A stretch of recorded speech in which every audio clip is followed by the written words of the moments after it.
Hey, all you freaks and geeks out there in podcast land. This episode of the podcast is brought to you by you, the freaks and the geeks. I got to give a big shout out to all y'all out there, whatever continent you are. We got some individuals out there in France, and we got some individuals out there in Ireland listening. So much appreciation to you listening from across waters. But for everybody here in the States, in the United States, I really appreciate you. We got a lot of people in Texas for sure. So much thanks to you, and we got a lot of people outside of the state of Texas as well, branching from California all the way to the East Coast. Thank you very much to all the freaks and geeks out there. Don't forget to go and check out Greenbelt Botanicals and use that code word. We got that promo code, all caps, FOOTDR15, to get 15% off at checkout. And do not forget that Greenbelt Botanicals is hosting the first live episode of the Doctor's Orders podcast with the 512 Foot Doctor on October 29th at the Greenbelt Botanicals South Lamar location, starting at 6 p.m. going till the end of the night. So please come through, check that out. And Freaks and Geeks, I also have the rig set up for that live stream to also be streamed on the YouTube. So, excuse me.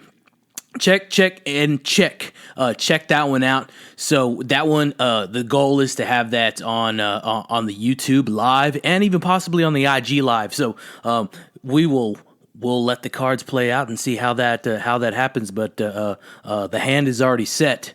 So when the day gets here, again, October 29th at Greenbelt Botanical South Lamar location from 6 to the end of the evening. Come and check us out for the live podcast. The podcast is going to be a 2-hour set, and then we're going to go from there. You're more than welcome to browse the lovely Greenbelt Botanicals location, South Lamar location. There's a beautiful lounge there and a lovely sales floor with a lovely staff. So please come out that night. It's a Thursday, and check us out and support the podcast that evening and support Greenbelt Botanicals as well. So check them out at greenbeltbotanicals.com. And now, on to the show.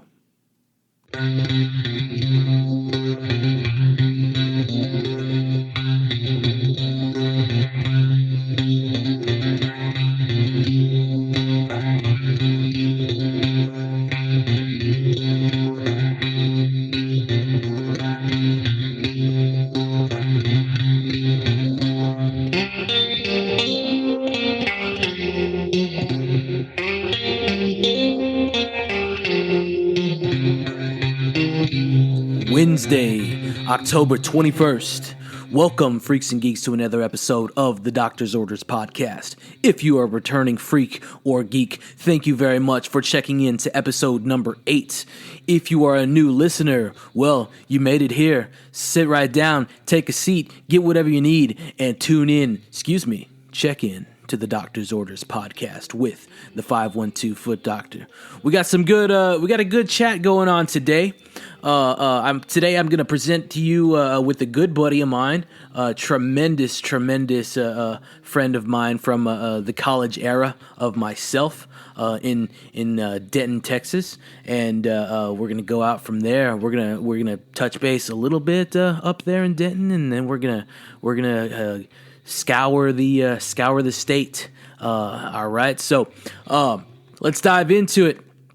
Episode number 8 of the Doctor's Orders podcast with the 512 Foot Doctor.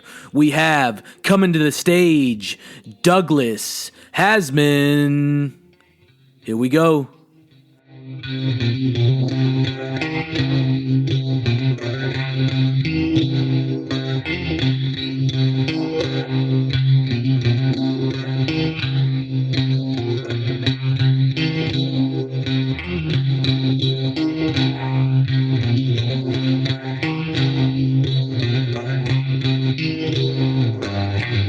right, man. Douglas, what's going on, bud? I'm glad you're here, bud. This is the Doctor's Orders podcast with the 512 Foot Doctor. That's episode number 8, numero ocho. What's going on? We got Douglas Haseman in the house. What's up, bud? Not much, man. Just sitting here enjoying my Saturday. Yeah. Almost got hit by a car on my way back home on my bike. Yeah. Had to flip him off. Had to get a little aggressive. That was kind of scary. Yeah. But got my adrenaline going, so I'm ready to go. I'm in it. Ready fully like Freddy. immersed. All right, man. Cool. Yeah. Cool. Where were you driving around? Like what city? What city are you in right now? Oh, Houston. All right. Houston, All Texas. right. Hell I'm yeah. joining via Zoom. Shout out to Zoom. Yeah, there's a shout out for sure. Keeping the world connected during maybe these we could be the times. first Zoom podcast, like Zoom. Maybe this one will, because I mean Zoom watches these podcasts. They subscribe to the Doctor's Orders podcast with the 512 Foot Doctor. Zoom does, but maybe we could be like the first official Zoom podcast, like. They give us some money to just say Zoom every 15 minutes. Yeah. Zoom. Yeah, The theme song can be that Zoom in your boom boom. Yeah. That's the theme song. No, it's not that one, right? Is it that or no? I have no idea. I don't even know that's a real song. I think I know it from a commercial. All right, man. Well, tell us about Houston. Tell us about Houston, and at the same time, tell us about yourself. Tell the freaks and geeks out there about what's going down. Oh, well, Houston's great. I'm from here. Well, I'm from Crosby. It's a little northeast of here. I've been living here in Houston proper for about 6 or 7 years. You're born something and raised, like that. Right? Oh, yeah. My parents, too, are both born and raised. And my grandpa is also. My grandpa on my mom's side is also born and raised. Hell yeah. So I'm like third generation Houstonian. Damn, that's great, man. That's excellent. That's fucking smash. Yeah, and I don't know if I've got to tell you about talking to my grandpa. He's I've been hanging out with him a lot. John Covington. John Covington. Was he got a middle name? John Wayne Covington? I don't know. I don't think I know his middle name. I really don't think I do. That's weird. But he's telling me about all this, like, oh, you said one of the phrases? Yeah. It's over. All right, go on. That's a lashing. that's a whip. That's a paddling. That's a peddling. Yeah. Saying this phrase, that's a peddling. Yeah, but talking to my grandpa about growing up in Houston's been really sick. Like, that's just telling me about what stuff used to be or where he used to hang out and all that. It's been pretty interesting. Yeah, whenever anybody comes to town, Austin specifically, I try to be that 512 what the fuck is it called? Tour guide, that 512 tour guide for the Freaks and Geeks, the family, the FNF, the family, friends and family. I try to, post up and make a good presentation of the city because I feel like I know a good amount about, the Travis County, Austin area, for sure. And I can give you some information about Travis County in general and Austin, the surrounding areas. Man, I already swung twice. I got 2 of them. One more and you're done, dude. Done. It's over. Okay, let's get him out of there. That one I can stay away from, but I know I might say the other 2 in T-10. I'm probably gonna say for sure like a lot. You're okay. I always do. Man. What I've been wanting to do while thinking about these concepts of not saying these stupid repetitive phrases throughout the entire podcast because it just like it gets to me. I'm thinking about making the drinking game or the smoking game or for your podcast, like saying yeah. When you hear the phrase, you have to make a chart. Yeah. That would be great. That at that point in time, I would have just said one of those phrases in the past instead of saying that would be great. So let's not make that would be great a phrase. All right, man. So you talked about the city. I know you can talk about more. Go for it, man. Again, I wish I knew more of like the history and stuff like that. I just know I love it here. It's Sammy's place, right? Sam Houston. That's his spot, right? I think he's named after him. Yeah, but his statue's his statue's way up north. It's like in Huntsville. Oh shit! With the prison boys, with the mean. Yeah. It's right around there. It's right off the highway.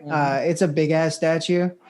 It's pretty cool. And speaking of Huntsville, I remember in football in high school playing Huntsville in the playoffs. Dudes. Those were That sounds dudes. like I've never seen anybody from Huntsville play football, Yeah. but it seems like one of those places where it's Yeah. like, damn, they're good at football. No, they were dudes. Not a lot to do there. They were dudes, but full blown mustaches, blowout. Yeah, in like middle school. Yeah.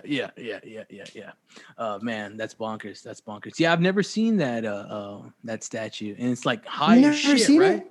He's Yeah, it's pretty tall. It's got to be Yeah. at least like 5 stories tall, Yeah. probably. There's not there. a giant one of his head or something. Is there one of those? Am I thinking? Not I think Mount there's Rushmore. no, Like but there is somewhere. I think they moved them. They used to be right by the highway. There was like 4 or 5 big heads that were going to be used for something, and I don't think they ever got used. Let me ask you this: back in the '90s, do you remember it was a huge advertisement, I would assume, for a fish place, a fish market, fish restaurant, and it was a shrimp, and he had 2 fucking guns, 2 pistols on his side. Do you remember this? No. This was in Houston. I remember it. 'Cause, I mean, just driving in to do what we used to do. Then Do you know the place's name?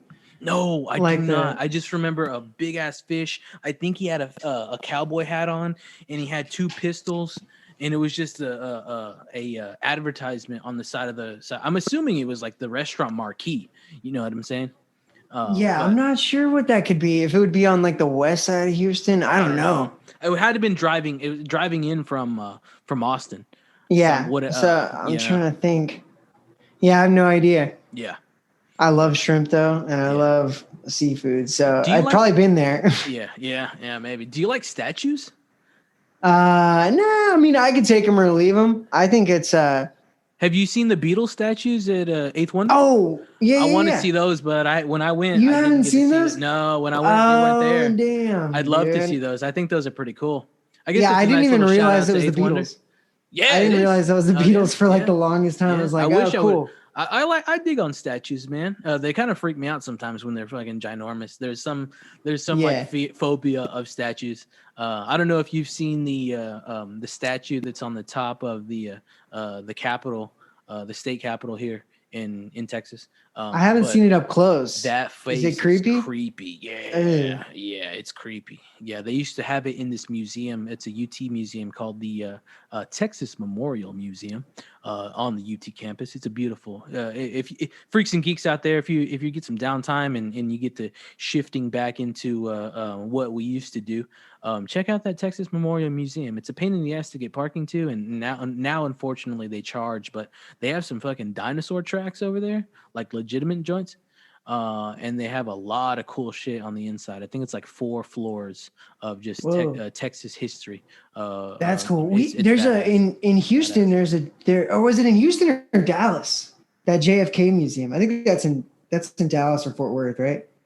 I don't know. I know I've been there, and it was actually really, really boring. I was like, "Are you talking about the one that has the what's his name? What's your boy's name? What's your boy's name? Lee Harvey. Is that where Lee Harvey popped up? I think the window. So. I think so. I remember I went there on accident. Like I was just riding my bike around in college. Yeah. Yeah. I think that's way the fuck over there on the bike. Yeah. I took a train. I took like a train from Denton to like it was really fun. Cool. And then also, have you ever been to a Holocaust museum? There's one. They have it there near Dealey. Yeah.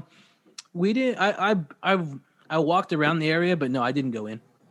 Dude, it's gnarly. I went to the one in Washington D.C. Yeah, and it was insane, dude. It's so sad. It's just it's a fucking like. How do you feel after when you leave? Pretty fucked up, dude. Yeah, it's like damn, dude. Yeah, that sucks. Yeah, I mean, I'm not. It really puts it in perspective because I went. I think I was in middle school when I went, and as like a 14-year-old, seeing all that, it's like, oh, okay. I like because you read about it or like hear about it, and it's easy to just discount it as like, oh, that's like World War II or that's like fucking World War I or like something. It was totally different level. And what I really despise, aside from the killing, the genocide of an entire, is it race? or It's faith. a race and a religion, yeah. Well, ethnicity. The beautiful, all three of those. L'chaim. You know what I'm saying? The beautiful Jewish people. The fact that fucking occurred. But we got to shoot up. We got to shoot up, boys. We got to go back up. We're not gonna stand. We can't get shout out too to the sad. Jews. Shout out to the Jews. Yeah. Shout out to the Hasids. All of them. But we love you out there. And matzo ball soup. I think it was Duff or Austin Islam in college that told me that I looked Jewish, and I carried that with me for years. And it only took like 3 times of being like in casual conversation, like, yeah, I've been told I look Jewish, and people being like, no, you don't. And then I quit talking about it. I wish I was Jewish though, just to have something. You know? Yeah, I think I am. I think we are. If we tell the heart we are, fuck it. Maybe, yeah. We are, as long as we respect it, and we're all for it, for the progression of the faith, for sure. I need to get a what's the December thing, the with the 8 candles, or the 8 crazy nights. Fuck, I know what they're menorah. Hey, yeah. I'm Jewish. I got the. I had a dreidel at one point in time, but yeah, the menorah. I'd love to do 8 crazy nights. It'd be great. Maybe I'll do it this year. Never know. I broke into a house when I was like in high school. Yeah. Like not at somebody's house, like an empty house, because we were just being shitheads. Yeah. Well, no, it wasn't abandoned. It was like up for sale or whatever. It wasn't. I mean, we probably fucked it up, but it wasn't a fucked up house at the time. But I found there was like a box in the attic filled with yarmulkes, and me and my friends all took home a yarmulke, and we would like wear them on occasions. Damn, I would love. I think the statute of limitations is up. I can talk about that. I think so. It's statute of limitations. Statue? No. Hell yeah, man. Well, fuck. We're having a blast, bud. We're having an excellent, a joyous time right now. I'm digging it. I wish you were in here, but I definitely understand. Oh, You've been here before, I know. Though. You've been here before. I was supposed to come. The next time I'll be there in person. I'm not. This isn't a COVID-related Zoom. This is a car trouble-related Zoom. Yeah, I almost said one of the phrases. I knew you were about to say it for sure. Yeah. Woo! All right, man. Well, let's move on. We got to go into the life catch up and Freaks and Geeks. I'm trying to get this sponsored by Heinz. So Heinz, if you're listening, this segment is and we've been doing it for probably since episode 1. It's the life catch up. Okay, it's not catch up. It's catch up. All right. So the life catch up. What's going down, Doug? What's going down, Douglas? What have you been doing? And I mean, how's your year going at the moment? You know what I'm saying? I mean, aside from it being fucked for a couple of months, because everybody's has. What's going down? Tell me about it, and then we'll move on from on to a few other things. Yeah, it's been pretty crazy. Besides all the disease whatnots, but I feel like I've done more since this all happened than before. Like before, it was like I would work, maybe do comedy, maybe play a show with my band or go to band practice and then work, just same 3 things over and over again. Now you have something to cling on to. I do. I feel I have more to cling on to. Yeah, I definitely just kind of opened up my life. I got a lot more into taking care of my plants. I got some more plants. Hell yeah. I've always kind of been into the cactuses and the succulents and whatnot, but got some other desert plants that are pretty fun to take care of. You have any herbs? I do have sage and rosemary. Cool. They're not doing too hot right now. I don't know if I overwater them or what's going on. I can't keep them. I don't have sage. I got the rosemary. I don't even know how to cook with it. I throw it on a steak sometimes. The sage, with the butter, rosemary. The rosemary. Oh, you talking? You don't know how to rosemary? I usually do the rosemary, but I don't know how to use the sage. So I just kind of use the sage rosemary, and it works all right. Yeah. The only thing I know about the sage is the cleansing of it. You know what I'm saying? Yeah, and I don't think I have that species of sage. I have a invasive sage or something. It's not. It's about to die. Is it a Texas native sage or something? No, I don't think so. I think it's from Asia or something. I'm not really sure. My uncle is a like a plant scientist. Yeah. He tells me all that stuff. What the fuck? What's that thing? The oakrist? The dude with the okra? Yeah. My okra uncle. Yeah. Oh, yeah, okra uncle. Back to Oh, cool. What I've been doing besides that over quarantine, I've been helping my uncle take care of my grandpa. My grandpa picked a hell of a time to move out of the old folks home, like right before he was just tired of living there. And This he's motherfucker 90, was trying to make a comeback. Watch out. He yeah, saw he was like fucking Mike 92, Tyson. 93, and he was Yeah, like, he saw Mike not Tyson was yet, making you a know? comeback. He said, fuck y'all, I'm back in this bitch. Is he on the I market? spent, oh yeah, dude. So I spent like a long time, like in the beginning of quarantine, taking care of him and helping my uncle out. And then I helped my friend Scotty work on his food truck. It's That's It Barbecue in Houston. If you, I think they're on Uber Eats. Freaks and Geeks, check them out. Houstonian Freaks and Geeks, check them out. Yeah, and y'all Freaks and Geeks out in Katy, because I know we got some Freaks and Geeks out in Katy. Hell yeah, and it's a mobile food truck too. So he pops up different places around, but he also is on Uber Eats. So I helped build that food truck just in the kind of finishing stages of it. Nice. And then I made some weed candies with my friends for a while. You did, in an undisclosed location. That was pretty fun. And now I'm the quarantine dream is ending, and now I've been sending out resumes like wildfire right now. Yeah. So yeah, when I went to visit you with that shit, it was just fucking oompa loompa. For sure. It was all Willy Wonka out in that motherfucker. Dude, Willy Wonka. It was bizarre, but it was fucking. I stole fizzy lifting drinks and I fucking, you know what I'm saying, fell in the river.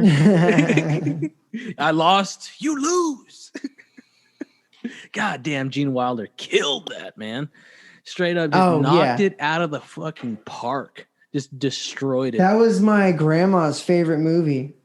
She used to make me watch it and I would cry. It was scary as hell, dude. That movie is terrifying. The boat. There's no knowing where we're going. That's one of my favorite. Oh, he kills it, man. He destroys it. Man. Ooh, lovely. I need to get that one. I need to get a poster of that or something of that. That'd be great. Oh man, I did some Halloween shopping today. I got you want to know about my costume, my 2020 Halloween costume? Oh yeah, what are you gonna be? Okay, so, X-Files and shit, right? Agent Fox Mulder. I mean, the trench coat, the I don't know, you just like a suit sometimes, right? You can just wear a suit. But so I'm gonna dress up from neck down is Agent Fox Mulder with a trench coat, and I have his ID badge on the top. I have an alien head.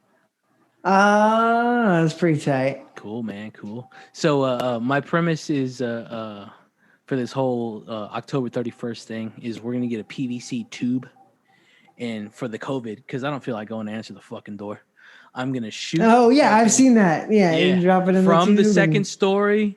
I'm gonna try and create a. That's pretty funny. I'm gonna try and create a crime scene with my car tilted with caution tape, and then caution tape the front door so no one fucking will go to ring the doorbell, and then just line up. And there's gonna be a danger X marks, the spot at the end of the PVC tube, and then we're just gonna shoot fucking Reese's and this, that, and the fourth. That's down that motherfucker. Line up there. I might do that. I've never. I've lived here like 2 or 3 years, and I mean, the way my apartment is, like my door's in the back, so if people knock, I don't hear them.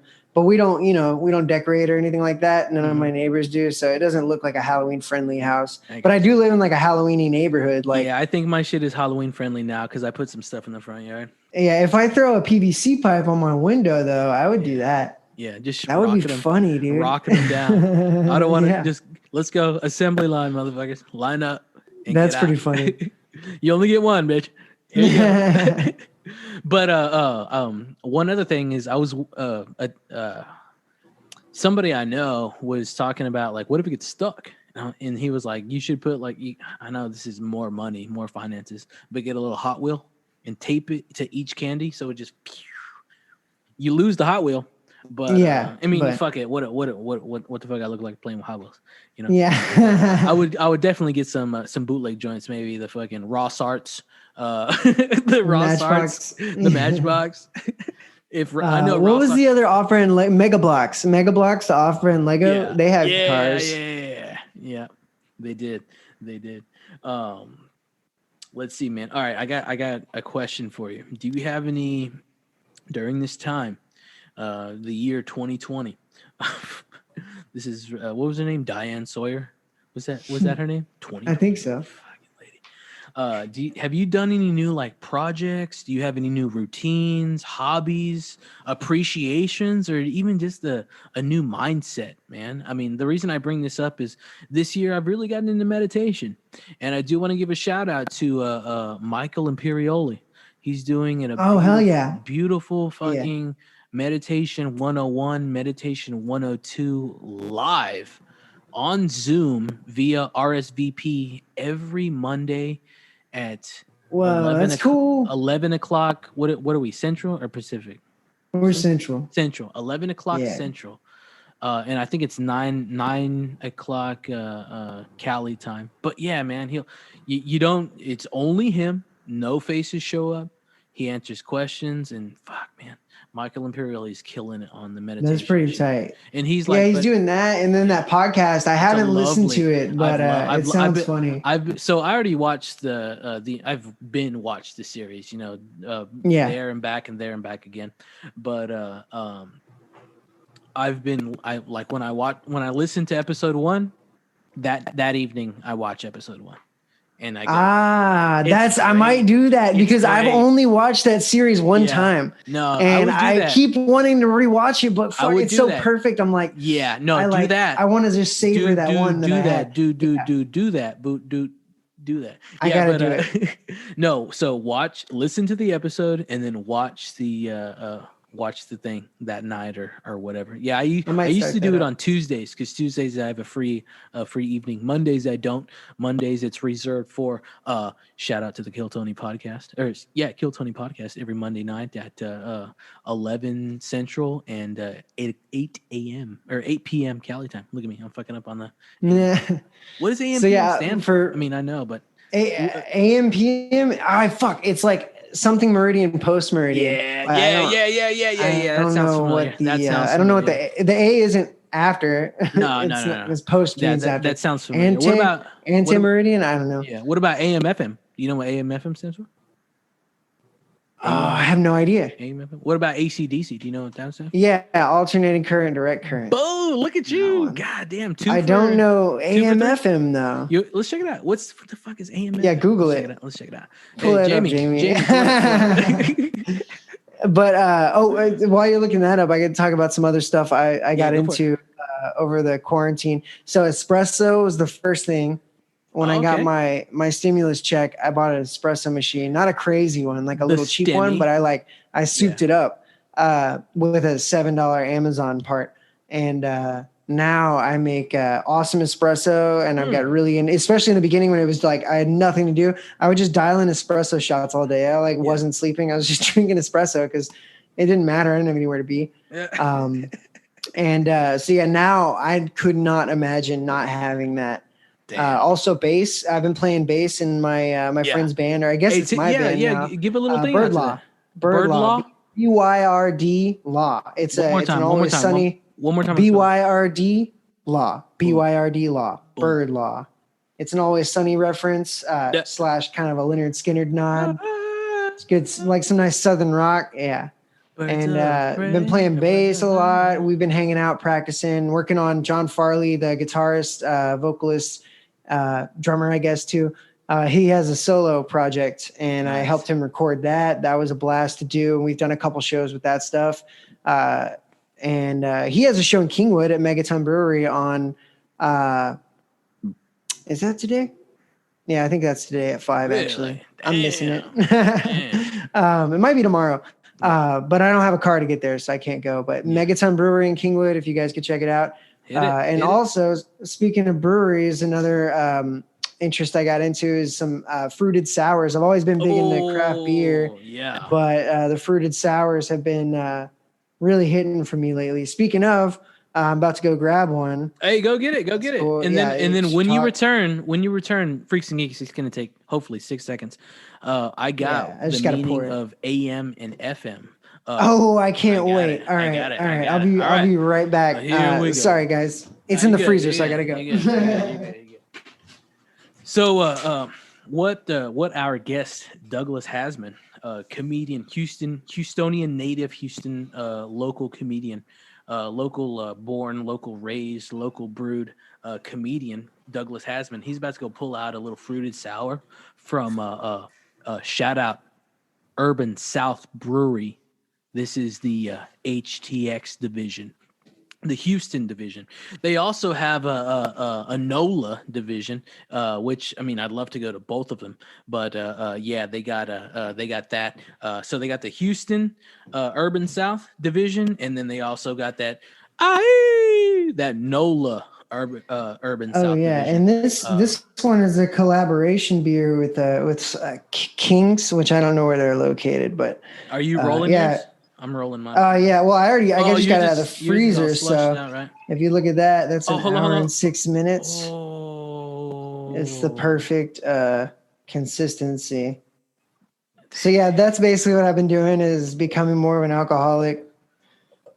Super fun. But yeah, when I was talking about glass. when I was talking about the old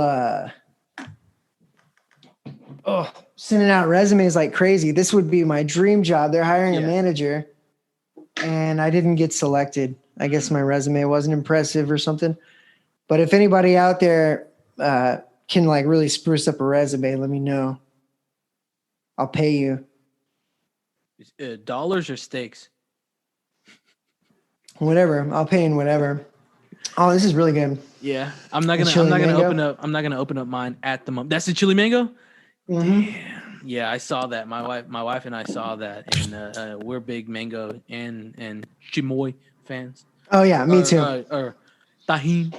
Yeah, I like chamoy more than tahine personally. Yeah. Chamoy is my shit. Sometimes I found out. Did you know it's made out of fermented plums?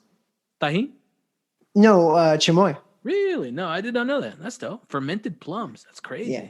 And it gets all tart like that. Like, well, I can understand. I can understand. I guess yeah, because aren't prunes kind of tart? Well, you said plum. You said prunes or plums? Plums, but aren't prunes just dried up plums? I don't know, but a prune is. I'm pretty sure that prunes are just dried up plums. Maybe I don't know about that. I would not dropping knowledge on this motherfucker. Hell yeah. Oh yeah, what is AMFM? What is AMFM? Oh, hey, hold on. All right, here we go. Breaking news. This just in. AM and FM modulated signals for radio. AM, amplitude modulation. And FM, frequency modulation. I'm never going to remember that. Modulation coding. The sound of the program material usually comes from a radio studio or the current studio of Life or Death. Well, we're on the podcast feed. We're on a PM. Hey, we're on PM, yo. We're in the this is that PM, yo. Usually comes from from a radio studio. Have you ever been in a radio studio, Doug? I have once because my mom used to win the fuck out of prizes. Yeah. Like radio prizes. They call those prize whores. Yeah, that's my mom, dude. They're great. She was just so lucky. Like every time she called, that she won some shit. Did she ever have to compete? No, it was always like the 40-second caller gets this or that, or 30. I remember calling into something called what's it? Head. This is KLBJ's 93.7 KLBJ Dudley and Bob in the plus Matt in the morning. The head-to-head competition, and the head-to-head competition was, and I won this. I feel like maybe twice. I don't want to say 3 times. I could have hit the hat trick, not 3 times in a row, so it wouldn't have been a hat trick. But I know I won at least twice on the head-to-head. Some cool shit. And it was you, and then say you Doug, you yourself, or excuse me, it was me, and then you Doug. Say you called in, you were the opponent, and they would give us questions to answer, and we would buzz in. So it's like a head-to-head Jeopardy type thing? Essentially, yes. I would murder at that, dude. I loved it, man. I loved it. I want to be on Jeopardy so bad. You ever watch Jeopardy and like write down, like see how many questions you get right or wrong?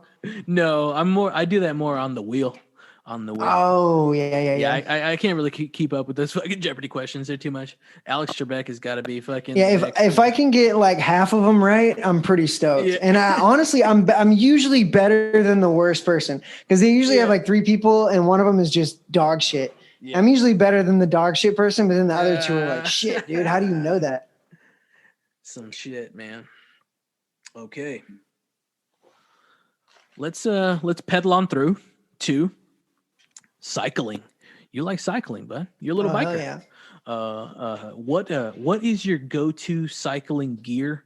You could start with the bike itself. You can mosey on down to whatever you want. Do you wear gloves? You wear gloves? When it's cold, yeah. Yeah. I mean, it wouldn't be a bad idea to wear them all the time, because like you do get calluses and whatnot. Yeah, you should get some of those Dice Clay leather ones with the holes on the but knuckles. then that's like one more accessory I got to carry around. I don't like to carry around a lot of shit, but I do. So I gotta have a lock, like a lock period. You gotta have that, which actually during quarantine, do you do a U-lock? That U-lock? Yeah. I do a U-lock. Cool. I've had the chain one that goes around, like you wear it around your waist, like a real heavy duty chain. Yeah. It's too much of a pain in the ass. The U-lock is pretty easy. Throw it in somewhere. It's pretty durable. Knock on wood. I've never had a bike stolen with it, but that's good. So yeah, I gotta have that. A, it's a lock, and then B, it's actually a pretty good weapon if you never know when you might need it. Yeah. Oh yeah, you can hit a motherfucker with a U-lock. Oh yeah, break a car window. Homeless attacker, and whatever it is. You can disassemble it and fucking hit. I never even thought about that. It would take so long though. Or you have it, dude. If you're a hard ass, if you have time to fucking unlock your lock, like, what's up? Man, that's crazy. Yeah, the lock. Oh, well, when it's raining, it rains a ton in Houston. So fender. Yeah, you got a clip-on fender. That's what it's called. Yeah, it's just a little mountain bike, like a $20 plastic thing one that clips on above the back tire. Yeah. That gotta have lights. I used to ride with headphones at night, but not so much anymore. And then also, I didn't have a car for like a year. And I rode my bike everywhere, and so that was a lot more intensive packing. But now that it's a lot more casual, especially in quarantine, where I'm not really going to a destination, I'm just kind of riding around. Yeah. I like to carry as little as possible. If I can go out with nothing. But then last couple weeks ago, I went out with nothing, and then I took off too fast from a red light and knocked my back wheel out of the axle. So I had to walk my bike. I found I don't know what it is, like some kind of a bachelor's home, like a Salvation Army temporary housing for adults. Okay. And I was just like, hey, do you guys have any tools? Because it was like a Monday. It was like, that's what it's, or no, it said, this is just what I assumed. It says temporary housing, Salvation Army temporary housing or some shit. I don't know what's going on. It seems like guys that got kicked out by their wives. And those are bachelors? Anyway, yeah, I got a wrench from that guy. I fixed it. Nice. So I haven't been out without tools since then. So I do have like a tool pouch with all the stuff. That's a good recommendation for sure. Do you wear do you have like a reflective vest or some shit? Anything like that? Oh no, my backpack that I wear sometimes has like reflective piping on it. Dope. And I always wear a helmet. My helmet has a little reflective thing on the back, but it's not too noticeable. Freaks and geeks out there, if you ride a bicycle and don't wear a helmet, please put a fucking helmet on. That's the last thing we want you to do is fucking hit a little skid spot and fuck. Man, I'm telling you, people made fun of me for the helmet before, and all I gotta say, I put my helmet on one time the first day I ever got it, and I was going like 0 miles an hour in like a drainage ditch. And slipped and busted my head on the ground, but I had my helmet on. So ever since then, I don't get on it without a helmet. Helmet for sure. Yeah, they might. I would be brain dead if I didn't have a helmet on that day. I'd be brain dead right now. Yeah, fuck the laughing. You know what I'm saying? I'd rather you laugh at me and me fucking fall and get back up and go than fucking me fall and be toasted. Fuck. Yeah, to me, it almost looks dorkier when somebody rides a bike without a helmet. Like I used to be like, oh, helmets are dorky. Nah, no helmet is pretty dorky. You look like you don't know what you're doing. Coco's got a red one. He said he's a fucking, he's like a fucking stooge. Oh man. Okay. All right, buddy. What about a brand? You got a brand? Any cycle brand that you're just fucking? Yeah, I got a couple. Well, Chrome. I think their quality has slipped in the past couple decades, but Chrome, they make like bags and backpacks and socks and jackets and shit. I have currently 2 backpacks from them. I think I've had 3 or 4 that I gave away. They don't break, so that I gave them away or sold them. They're literally bomb proof. I've gotten wrecks, dozens of wrecks with all of them. Bomb proof. That's what they. Bomb proof. That's what they call them. That's what they call it on their website. And it is. They are bomb proof. They're made out of like not Kevlar, but they might have some Kevlar stuff, but they're made out of that stuff that the military uses. You know, when you see like I guess it's called canvas. I don't know. When you see like a truck with like that tarp that canvas over the back, yeah, that's what they make the backpack out of. Oh, okay. Yeah, I don't know what that would be called, but yeah, I know what you're talking about. Those type of vehicles. I think it's called like Cordova or some. I can't remember. Yeah, It says it. Go to the Chrome website; they'll tell you all about it. Yeah, but yeah, that brand, Heavy Pedal makes pretty cool shit too. Heavy Pedal makes great cycling kits. It's the only cycling kit I've ever bought, but I'm pretty sure they're great. And I guess that's about it. Man, that's some good stuff, man. That's some really, really. You got. What about shoes?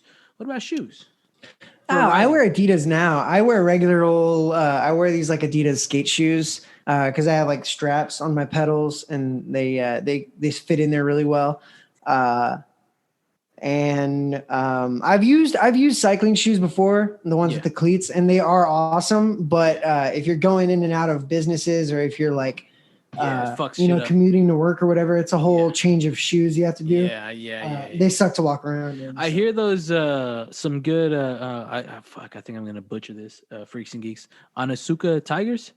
Oh yeah, I used to be obsessed with those shoes. Those are good for everything. Did I say that right? Yeah, I think so. That's how I say it. I hope so. In high school, that's almost all I wore. That was like they're cool shoe. They are real cool. I remember my guitar teacher at the old U. He would rock them. That Bosnian bad boy. Shout out to you, the Bosnian bad boy out in Alaska right now, man. Y'all look that up. Ottoman, I can't pronounce his last name, but he was great. Ottoman, I'm not gonna say it. He was great. He was a beautiful soul. He's out there, fucking. He's out there, Jerry, and he's loving every minute of. Man, I'm trying to get a little glass here. A little glass delivered for the podcast service. Yeah. The customer service. Lovely podcast service. I love that. So that's badass, man. What did you say? What type of bike you're rocking with right now? Thank you very much. I got a Surly fixed gear. It's a Surly steamroller. I've got it built up as a fixed gear. It's a track bike frame that holds like gigantic tires, which I'm obsessed with. Yeah, you can go over potholes, curbs, through the woods, which is like, it's everything I've ever wanted. Because before, when I had regular road bike tires, I would get flat tires like monthly, and it was really annoying and kind of expensive with the tubes. And so since I got this bike last October, no, I got it before that. I got it like last June or July. I have gotten one flat. That's dope. Yeah, these tires, they're much bigger, and you can run them at a lower PSI. Cool. So cool. They're just a lot more cushiony. Cool. Yeah, I got. That's like some nerdy bike shit, but it's.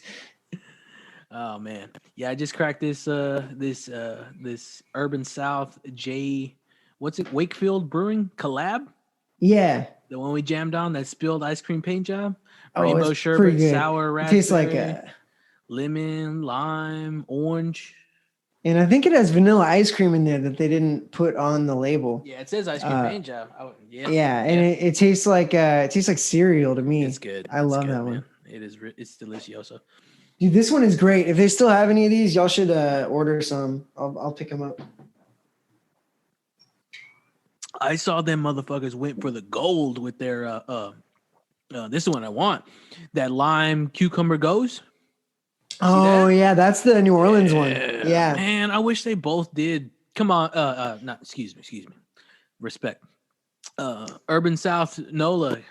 I'd really appreciate if y'all started, shipping y'all seltzers and y'all's beers like that. Lime cucumber goes to the HTX spot, man. And I wish they would get that HEB account for sure, because they would kill. Oh yeah. They could be a fucking like how HEB kind of like spotlights some people and stuff like some business. They could spotlight the fuck in the beer in the beer section there, or the alcoholic beverage section. Excuse me. I still like IPAs. I mean, I drank one earlier, but it's like a whole new world for me. I love these beers. I do like the small batch shit that St. Arnold's is putting out, man. I haven't gotten any. I used to be able to get some small batch stuff, and they would make small batch to deliver to accounts in the state. But now they're on that small batch fucking. You got to come pick it up at the brewery shit. You know what I'm Yeah, a saying? lot of breweries are doing that Yeah. now, and I think you make way more money as a brewery Yeah, doing it yeah, that way, yeah, yeah, probably. yeah. I would agree. I And you would get the definitely tips for agree. your employees, which is pretty important too. Yeah, yeah, that's amazing for sure. They're already fucking them. The TBC is already fucking them enough. You know what I'm saying?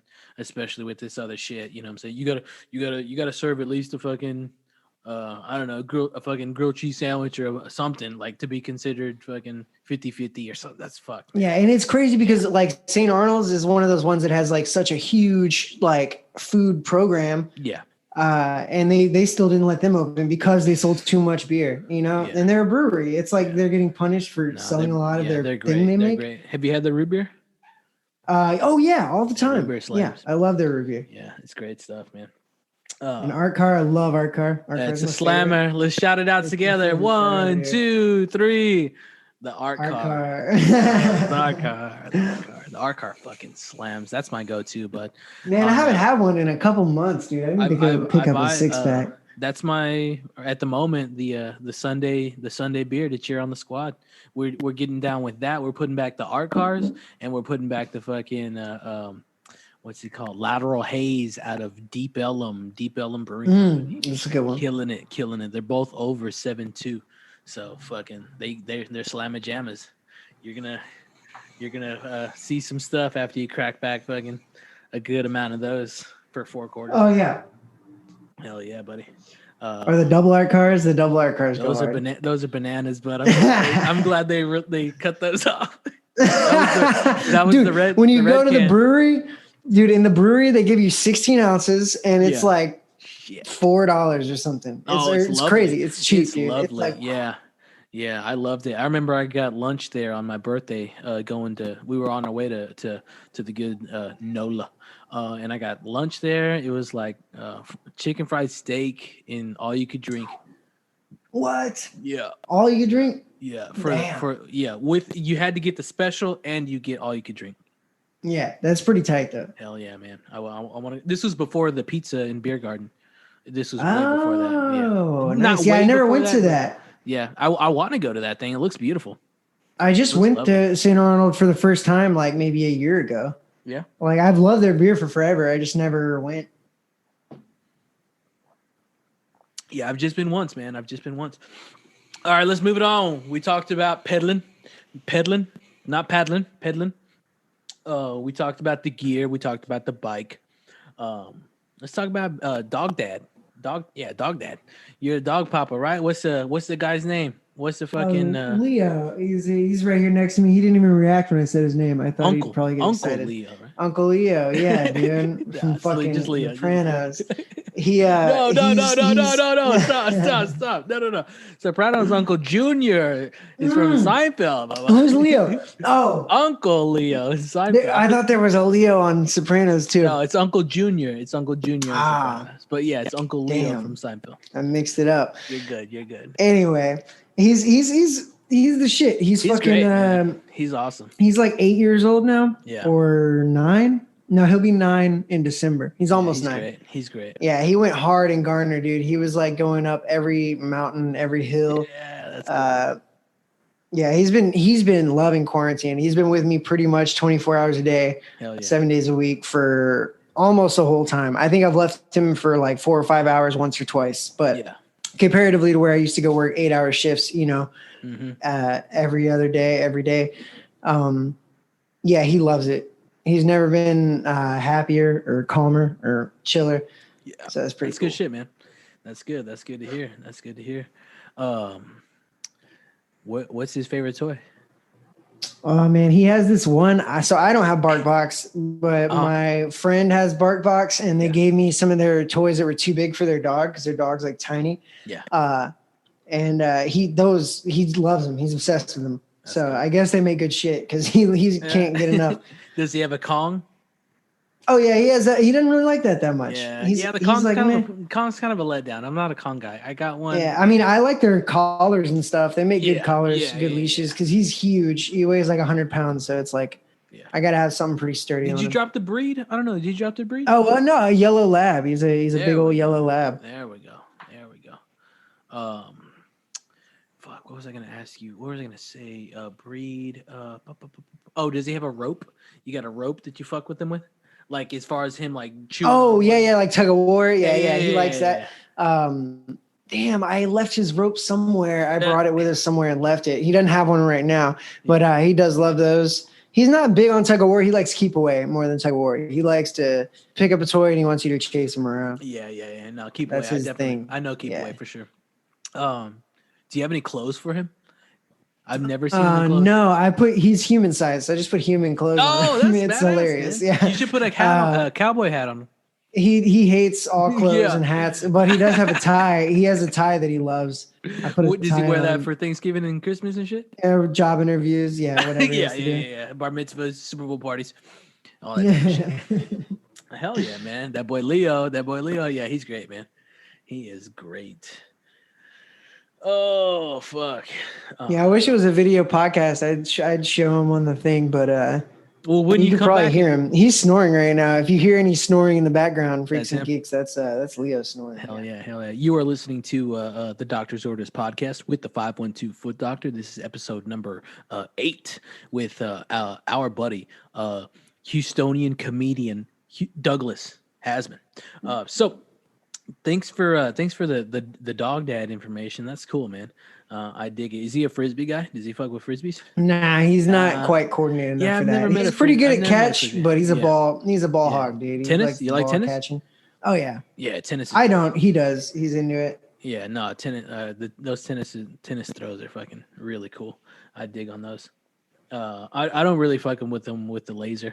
I hear the laser. I used to. Yeah, he no, loves it. He yeah, loves no. laser, but I hear that at the it's, end of the day, yeah, I hate that fucking phrase. yeah, dude. when you turn it off, they're like Yeah. they're like, what the fuck? Or they just it fucks with their eyes because they can't catch it, and it's like, fuck, like yeah. No, I but feel like it would fuck with their head because they'd be like, where the fuck is that thing hiding in You're there? correct. Yeah. You are correct for sure. Hell yeah. So that's dog dad. Do you have dog dad bod or what? Oh yeah, I'm getting it now since I haven't been working. I'm getting a pretty good dad bod going right now. Yeah. Hell yeah. All right, man. Let's move it on over. You just came back to town, right? Well, when Oh yeah, I was on a camping trip a couple nights ago. I'll get this shit too. So like, yeah, I was in. I guess it was Thursday morning was the last day there. Okay. And we went hiking and I fucking twisted my ankle. Yeah. And it wasn't too bad, just like a mild twist. But then we get home and, from camping and not sleeping, I was already tired. And then right when we got home, it was just I had y'all two? some, yeah, and Leo, yeah. And I had fucking leftover Chinese food in my fridge. Then I was like, I'm just gonna eat it. You know what I mean? Like it's just beef and broccoli and nothing else, no rice or noodles in there. Was it gelatinized? No, it was still saucy. It was good. Yeah, that's a great Chinese restaurant, Peking, right down the street. Peking, shout out Peking. I call it Pussy King, but I think it's just Peking. What'd you get? Beef and and broccoli? Yeah, well, I got house chow mein and beef and broccoli. The beef and broccoli was just the leftovers. Nice. And anyway, I scarf it down, and I guess it was from Monday night or Tuesday night or something. And dude, I got food poisoning so bad that night. So from already from hiking, I was feeling like I got hit by a car, and then I had gnarly food poisoning that night. And then yesterday, I was just dead, dude, all day. But yeah, I had a great time camping. I've just been exhausted for 2 days, but mostly because of the food poisoning. The soreness from camping's already gone. Yeah, I've never really been camping, man. I've been in cabins way the fuck out there with no signal. So that's pretty camping-esque, but it's still in a cabin. See, this would be my, I guess, as far as I remember, third or fourth time camping, including as a child.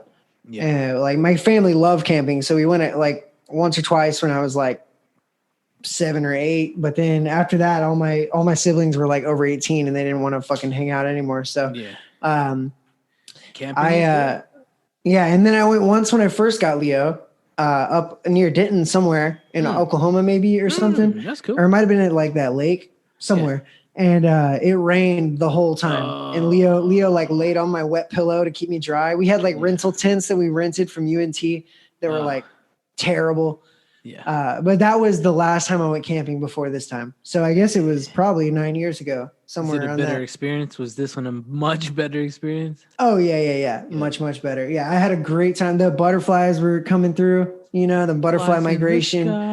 Yeah. The great migration. There was not that many people there because it's right after, what was it, Columbus Day or Indigenous Peoples Day? Indigenous Peoples Day. It was right after Indigenous Peoples Day, after IPD. Christopher Moltisanti, God damn it. Yeah, we should just call it Chris Day instead of Columbus Day. Just for a day to celebrate Chris's all around the world. Any Chris, the good one, you think deserves it, Yeah. Chris Farley Day. Yeah. Hell yeah. Down by the River Day. No, shout out to the Indians, but I hear they want to be called Indians versus more than indigenous. I hear they want to be called the Indians because it's just fucking. It's what they fought for. It's what they, you know what I'm saying? It's what they are. I think I heard about it when Rogan was talking to Tater Salad, Ron White last time. And he was saying, they want to be called that. I forget why, but I'm almost positive it's because they get down with it. It's part of what they were. They were down with it. Yeah. I mean, back when we were younger, like, the 10 Little Indians song, you didn't think that was about Indians from India. Yeah. Like it was just in our lexicon as a country. It's in the lexicon, like regardless of whether it may be insensitive or incorrect or whatever, like people were raised using that terminology. And I'm sure even, people in that community probably use that terminology too. Yeah. So I could see that. I rock a fucking Arrowhead, bud. Oh, nice. I used to rock a different pendant, and it just reminded me of acid, so it was hard to fucking. Everybody loves it. Everybody loves this one too, but yeah, the arrowhead is fucking badass, man. Like what the symbolism of the arrowhead is, like this thing that says "I fear fucking none," and this is the literal context. If you look up the symbolism of the arrowhead, is like I fear no one, I fear none, and then it's used. It's said that it draws in the energy of your opponent or of evil, and it gives it to you. That's pretty sick. Yeah, it's pretty cool. It's badass, man. Yeah. I looked that up recently. I've always really kind of dug on arrowheads, and I would say like those. It's not meteors, but the little. Have you ever seen like a little asteroid remain? You ever seen anything like that? No, not in person. They're like little fucking dark ass rocks. Really? Yeah, I've seen pictures. Yeah. They kind of remind me of that because you have to find those. Those. I guess they're asteroids, just little asteroids or something. I don't know. I know that they are real. They're out there. I've seen some. I think I've seen like 3 in my life. But yeah, I don't know why that. I mean, those things. I guess it's just like the symbolism of them, but. The arrowhead for sure. I really get down with it. I dig it. Woo! Did you tell us what park you went to? Garner State Park. Yeah, Garner. Which I've never been to. I always thought it was lame as fuck because in high school, all the like real country people would go. They have like this dance, like a gazebo where people square dance or whatever. So I thought it was just like that. But I went and it's like a lot of really cool hikes and beautiful views. And the people were all really friendly, I guess, because everybody's probably from Texas. But I've never not in years, had that many strangers try to talk to me. And I'm not really into talking to strangers, so I probably came off as an asshole to every single person because they were always like, "Hey, how's your day going?" And I just was trying to wave. You know what I mean? Yeah. There's a lot of that, but I had a great time. Really, really good time. No rain. Butterflies everywhere, perfect weather. It was like 60 at night, like 88, 90 during the day. Have you ever been to Big Bend? No, that's one of the places I went when I was a kid. So I don't remember what it looks like. I think like I said, I was 6 or 7 or something, maybe. I vaguely remember. That I need to go out there pretty soon. Yeah, they got some cool shit out there in Terlingua. They have like some fucking those, what do they call them? Those dome homes. Oh, the Those Adobe are badass. whatever's, yeah. They have Texas is so cool, dude. Like every time I go to Texas, a new part of Texas, I'm mind blown with how pretty it is. That I'm like, this has been here this whole time. What the hell? Yeah, I used to travel a lot out West Texas and check all that shit out. So there's some really cool stuff out there, man. Yeah, this is, I guess, the furthest west I've really been. The furthest west I've been in Texas is El Paso, and I spent a month there one night. Oh my goodness, but that was rough. Shout out Chico's there. I don't know. Shout out Chico's Tacos for sure. It's tough there, but it's not my cup of tea necessarily. But they're beautiful people over there, and they're still part of the state. But goddamn, it takes such. And I heard this from Ben in college, from my fucking roommate, that in El Paso they used to put like lithium in the water or something. To make, I don't know why, if they put it there, if it's just naturally occurring, but apparently everybody from El Paso is really chill because they've been drinking like trace amounts of lithium their whole life. They weren't chill when I was there. They weren't chill. Maybe it was misinformation. But it's crazy because I remember driving out there. I only drove out there once, and when you get close to there, since it's all just fucking desert, you start seeing fucking tarantulas on the highway. Walking. Oh no! How big are they?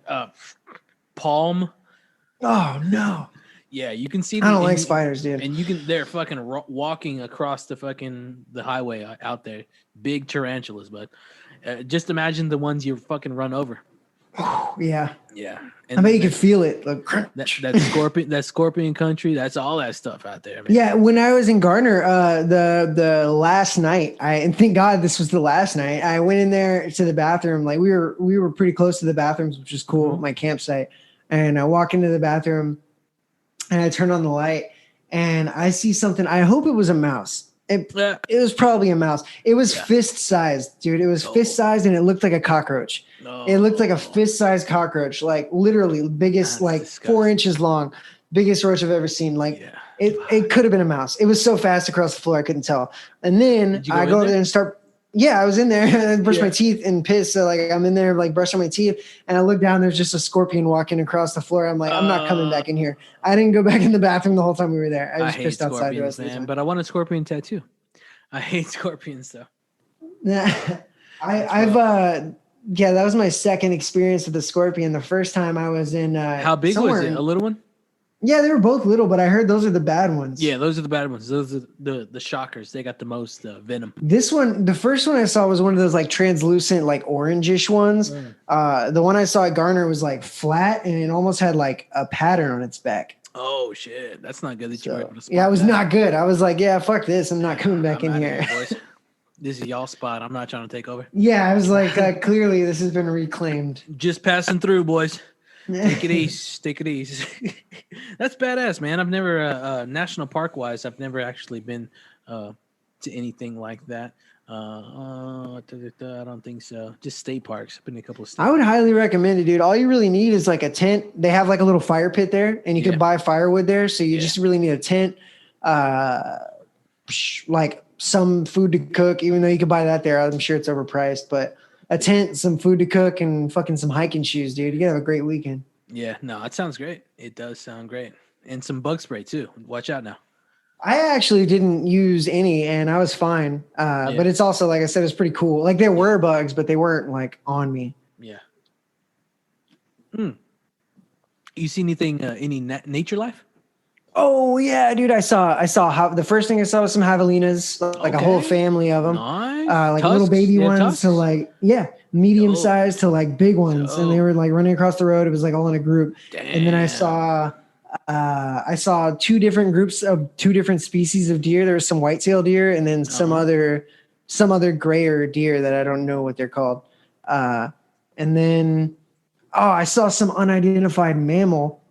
I Googled the shit out of it. I literally, and see, listeners out there, if you could tell me what this is, it was medium dog sized, right? It kind of looked like a big giant gerbil or like a guinea pig or something. Okay. Like a big one, medium dog sized. And I only saw the hindquarters, I know the hindquarters. He had like a triangular tail that was like flat to his butt. It was like dark gray with white underneath. Yeah. And it just looked like some kind of rodent. Ugh. I Googled it. I couldn't find a park ranger to like ask. I was like, what is that fucking thing? That? But So saw one of those. So you said you saw some javelinas? Yeah. Do you know what a group of javelinas is called? No, what? It's called a squadron. A squadron? That's tight. I did see a squadron, then I saw a whole ass squadron. And the average size of a squadron is 6 to 9. Did you see that many? Yeah, it had to be at least 6. Yeah, it might have been right 5, there. but it was at least 6. A little squadron of javelinas. They were out there fucking trying to tear shit up. Mm-hmm. Watch my 6. Watch my back. I got front. Headshot. And I heard a lot of coyotes every night. Oh, every night the coyotes would do 2 like calls. Yeah. And that was pretty fucking creepy. Mm-hmm. And what else did I see? I didn't see too much else that I can think of right now. Squirrels, different squirrels. Remember the albino squirrel? Did you ever see it? Yeah, hell yeah. I think I did see it once. Yeah. I'm pretty sure I saw it. That was cool. Hey, you got another thing to crack? Yeah, I'll go grab one. You ready? I got time? Yeah, I'll be right back. Go for it. Hell yeah, man. Bring me one too while you're out there. All right, Freaks and Geeks. Well, we got a little breakdown time. I just want to give a little bit of a little close plug. Just remember, we got that live Greenbelt Botanicals podcast October 29th. Do I what? Do you still have any of the banana cinnamon toast crunch left? Is that the yellow one? Yeah. Yeah, I think we got 2 yellows and 2 blues. Oh, nice. Dude, the blues are so good, man. Slam. I can't believe I didn't care for them the first time I tried them. When you slushy them, great. It's outrageous. They're great. Here we go. Yeah. Hey, cheers to you, champ. Cheers to you. What are you drinking there? What's that? Another Urban South? This is their IPA, the Urban South's IPA. It's called Fresh, like with an A. It's a fresh hop IPA. Nice. Apparently, they made it with the freshest hops you can get. Badass. Even though I think this beer is a week, they brewed it a week ago, so it's not as fresh. I got a pack last week. It's not going to be that fresh, but I'm getting down on my last Boombox double IPA from Real Ale Brewing Company out of San Saba, Texas. This is a 8.1. 8.1. It's pretty cool. You ever seen these? Check out the little boombox. No. It's a little hop with the little fucking Radio Raheem. Shout out fucking Spike Lee. Radio Raheem, turn that fucking shit down. He's got 2 boomboxes. Oh shit. Mm-hmm. All right, man. That's why it's a double. Yeah. What we got? It's fine. Where's the TV at? Where you got the TV in there with the? Oh yeah, it's right. You got the game on it? You can put. Is the game on right now? Not yet. Not yet. Is it on? No, I have to get it on my computer to AirPlay it. So I can't throw it on and fuck all this up. You got maybe the phone? I can, but it's not. No, don't do that. You got your phone? Yeah, I do. Crack that hole on the phone. I don't want to keep you from it. I can. Well, no. Let's not. Let me. What I'm gonna when this episode comes out, your followers will know whether or not the Astros won or lost. Yeah, that is correct. It's game 7. It's game 7. And I hopefully will be going to the World Series, dude. Yeah. Do you know anything about the other series, the Dodgers Braves or whatever? I know that. Well, I know that they are currently playing right now. It's the middle of the 4th, so it's going into the bottom of the 4th, and it is 3-0 LA. And what the fuck? It says your Houston game don't start till 7:30. What? I thought it was 5. Okay, maybe it is 7:30. Yeah, it says 7:30. So that's tight. Good thing I wasn't trying to look it up. No, right now the Braves Atlanta game is going on. Or excuse me. What do you know what's the series look like? Is it like what game are they on? For Atlanta and Dodgers. Yeah, damn, let's see. I want the Braves to fucking Braves Astros World Series is like my childhood dream. All right, so right here, it's not looking good. No, it's looking decent. They got it. They just This is game 6 right here. It's Atlanta leads 3-2. Fuck yeah, dude. So if they game win 6. today, And they're up by 3 or they're down by 3? They're down by 3. Atlanta's down by 3. Yeah, right. in the bottom of the 4th. 3-0 currently right now. All right. Let me get back. Where I. But I'll keep you posted. There's some current events for the followers. Yeah, for sure. Well, there'll be past events at the time. Yeah. I'm taking a time travel. All right, bud. So we talk about Garner State Park. We talk about camping. What's your favorite weed strain, bud? Oh, I would have to say it's a toss-up. Well, if I really had to pick one, the best one I've ever had in my whole life, it was my sophomore year of college. It was Chocolope. Chocolope? Like cantaloupe with a chalk in front of it. Or maybe antelope. But I think it was cantaloupe, like Chocolope. Okay. And man, that's the best I've ever had. But green crack is always a really, like green crack, blue dream. Can't go wrong with those. I think you can't go wrong with gelato. Gelato smokes me the fuck out. Oh yeah, just hits me, punches. Dude, people, I every time I've had it, I really gelato. Liked it. But on the internet, I see a lot of people talking trash about it. I don't know why. If it's like a joke, an inside joke that I don't get. You got a thing? You got a thing ready right now? Do a little blast off. Oh yeah, let's go.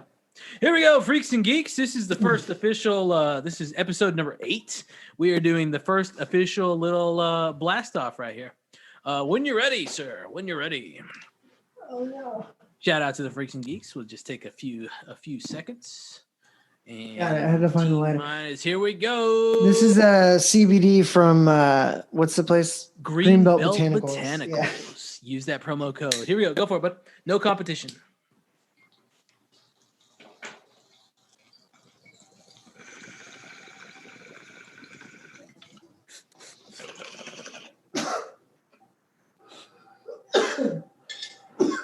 And thank you, Greenbelt Botanicals, for not only sponsoring the podcast and Freaks and Geeks. Remember, please support the sponsor because they support the podcast. But they supply the CBD for not only myself, but the boy Dougie Fresh right here, Doug Haseman.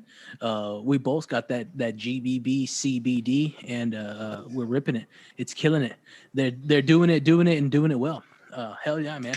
That was a first, bud. I went a little too hard. Yeah, I went a little too hard on that one. It went in my nose. Yeah, you're good. Mm-hmm. I'm sure my family is going to love listening to this one. Yeah, hell yeah. That's who listens to every podcast I'm on. Yeah, nice. Nice. All right, man. Well, you dropped your weed train. My goat. I mean, I really dig on gelato, but I love, and it's hard to find for me. Blue cheese. Yeah. Blue cheese goes hard. That's my jammer right there. That's just Blue Dream and cheese, which I like both of those a lot. Cheese is great, but cheese is not as good as Blue Dream. Yeah. But blue cheese is better than Blue Dream. Yep. It's nice. Oh, it's great. It's great. All right, man. Well, what time we got? I think I got. You want to talk music and food? Hell yeah, dude. We can roll over. I'm not doing shit, dude. All right, cool. Let's talk music and food. I can talk both of those things for a while. So I remember in college going into the A100. You remember repping that A100? That A100, and used to have some fucking band flags and a lot of band stuff in there. And you said before we were just chit-chatting about it, pop punk and hardcore, Texas hardcore. Is that what you dubbed it as? Well, yeah. Well, I do like Texas hardcore probably the most, but at the time when you saw me, I was really into like, God, I don't know if I would say more like Boston hardcore or New York or something. And then like later, I was into West Coast hardcore a lot in high school, but then I thought it was that West Coast hardcore is some stuff, man. I've seen stuff like that. Once I got into college, I got a lot like all pretentious and about music, in music school. And I was like, I don't want to listen to this broy like machismo, blah blah blah. But and then I once I changed my major from music sociology, and I swear I went like a year without listening to or playing music at all. And it really helped me renew my love for music. Do you still have a trombone? Oh yeah. Cool. It's in Austin right now. Actually, I got to go get it. Yeah. Let me know when you But do. for sure. Hey, don't say that. Don't say that. I forgot already. Will do. Fucking but yeah, like once I took that break and got back into music, I fell in love with it in a whole different way. And I was way more into just like the emotional aspect of it, like how it makes you feel. Yeah. And it does some shit. Something about hardcore is still like, it just makes you feel a way that no other music does. And when those frequencies do some shit to our innards, you know, and it just gives it that fucking that vibe.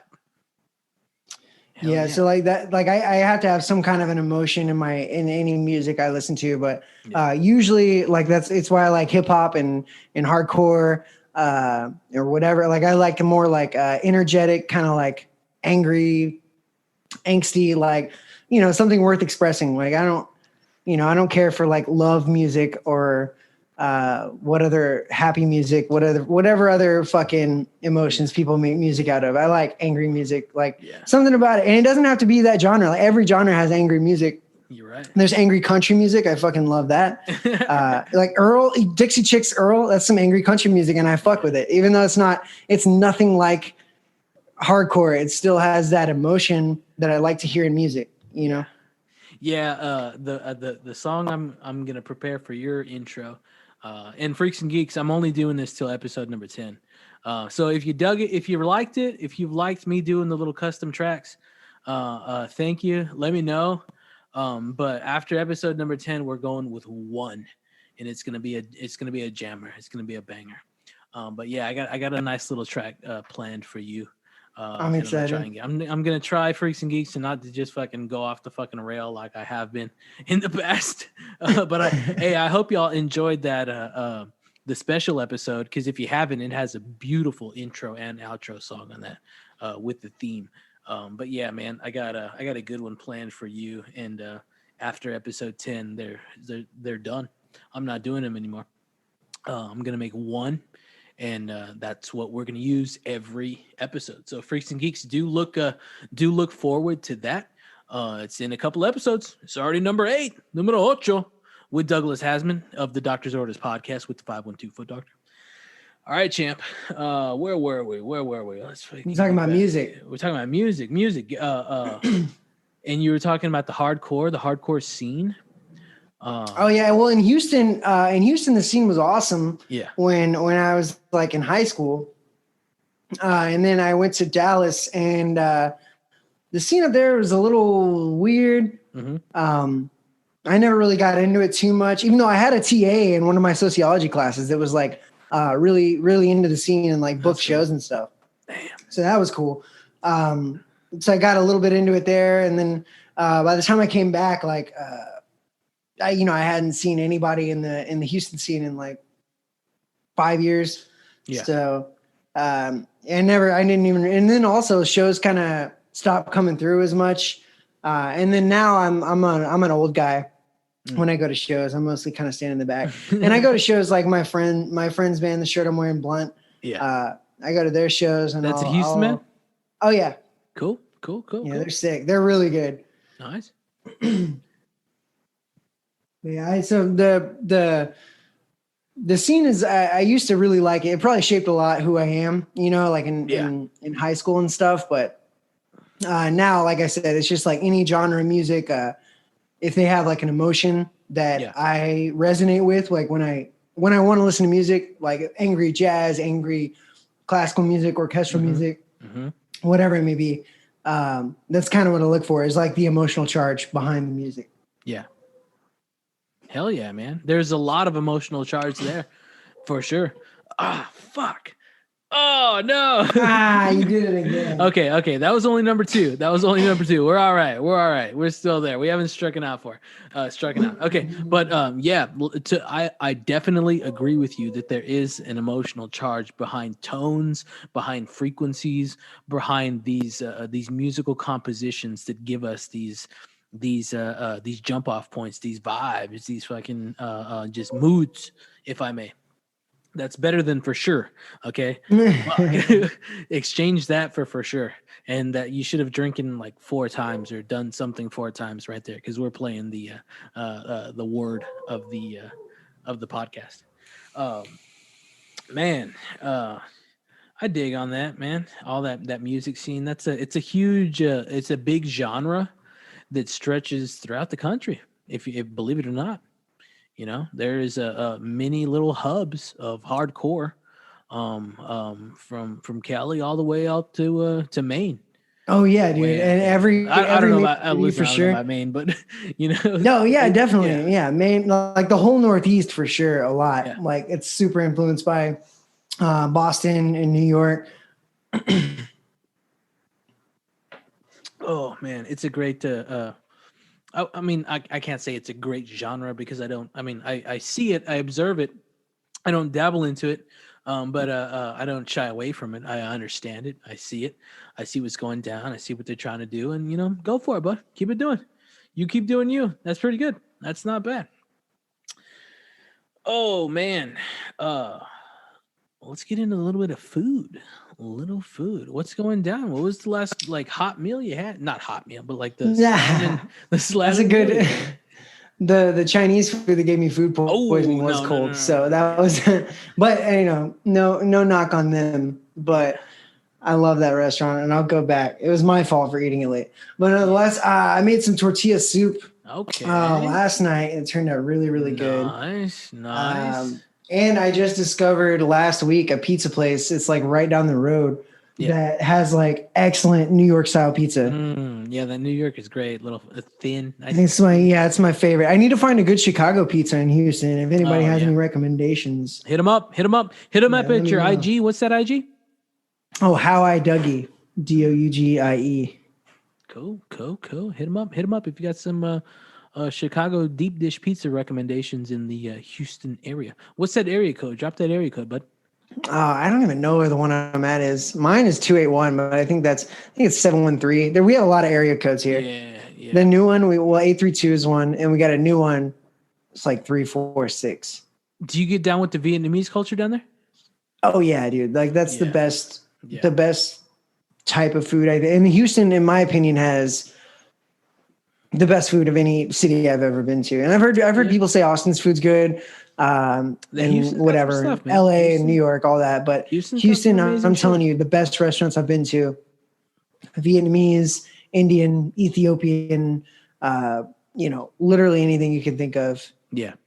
Right here. Oh yeah. Have you had that Vietnamese crawfish? Yes, I actually did like 2 years ago for the first time. It was amazing. And great. I don't even want to have the Cajun style anymore. Yeah, that was like, that shit. I know that's like blasphemy. Yeah, no, Freaks and Geeks. If you get down with crawfish, try that Vietnamese crawfish. It's fucking juicy. It's filthy. Yes, it's filthy. So there's two places, or there's probably a bunch, but there's like that main place in Houston that got like featured on that show on Netflix or whatever. I don't know what it's called. It might be called LA Crawfish. And then there's another place that's like owned by that guy's brother or something. Yep. And it's just as good and way cheaper and a little less like in demand and frou-frou. And I'm pretty sure it's BYOB. Oh. Yeah, it's BYOB. I want to say it's over off Bissonnette or something or somewhere over there in Houston. BYOB, you go get like sacks like of pounds of crawfish with all that like butter and whatever. They have like 9 flavors. Ooh. My mouth is watering right now. Hell yeah. They're open right now? I don't know. I don't think it's crawfish season right now. Crawfish season. Would they do seafood or not? I don't know what they do when it's not crawfish season. They would have to do like seafood or something, right? They might just close down. They might be like a seasonal restaurant. That's weird. I mean, man, that's out there. Oh my goodness. So that's some good stuff, man. That's some good stuff. What was your favorite thing when you were down in Austin? To hit on? Oh man, I tried. Well, the Oddwood Ales was great. That was great. Did you get some food? Did you get some food there? I had food there once. No, I don't think. No, I didn't get food there. I went to just talking food. Pint House Pizza. Yeah, beautiful. That was a recommendation for myself, right? Yeah. Cool, good. And I love it. God, what else did I try there? Oh, I went to. God, I don't know what it's called. It was an all-you-can-eat sushi place. It was like really, really, really good. Really good. But don't make my mistake. Don't get the sushi with all the rice. Get sashimi. Go all you can eat sushi. get sashimi. And don't get the Korean beef roll because it's so good and you're going to eat the whole thing and get full and not eat anything else. Hey, check this out. Freaks and Geeks, you are listening to the Doctor's Orders podcast with the 512 Foot Doctor. This is episode number 8 with Douglas Haseman. And he just dropped that knowledge that whenever you're eating sushi or out and about, getting your sushi fix too.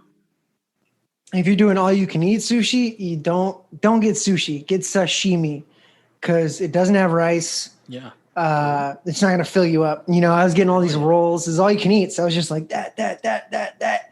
You can do that, but get that with no rice. Excellent. Pro tip.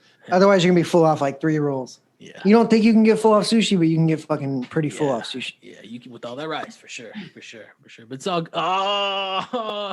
again. Damn it. Okay. Yeah, but with all that rice, definitely it'll fill you up. Okay. Well, Freaks and Geeks, we're gonna we ain't done, y'all.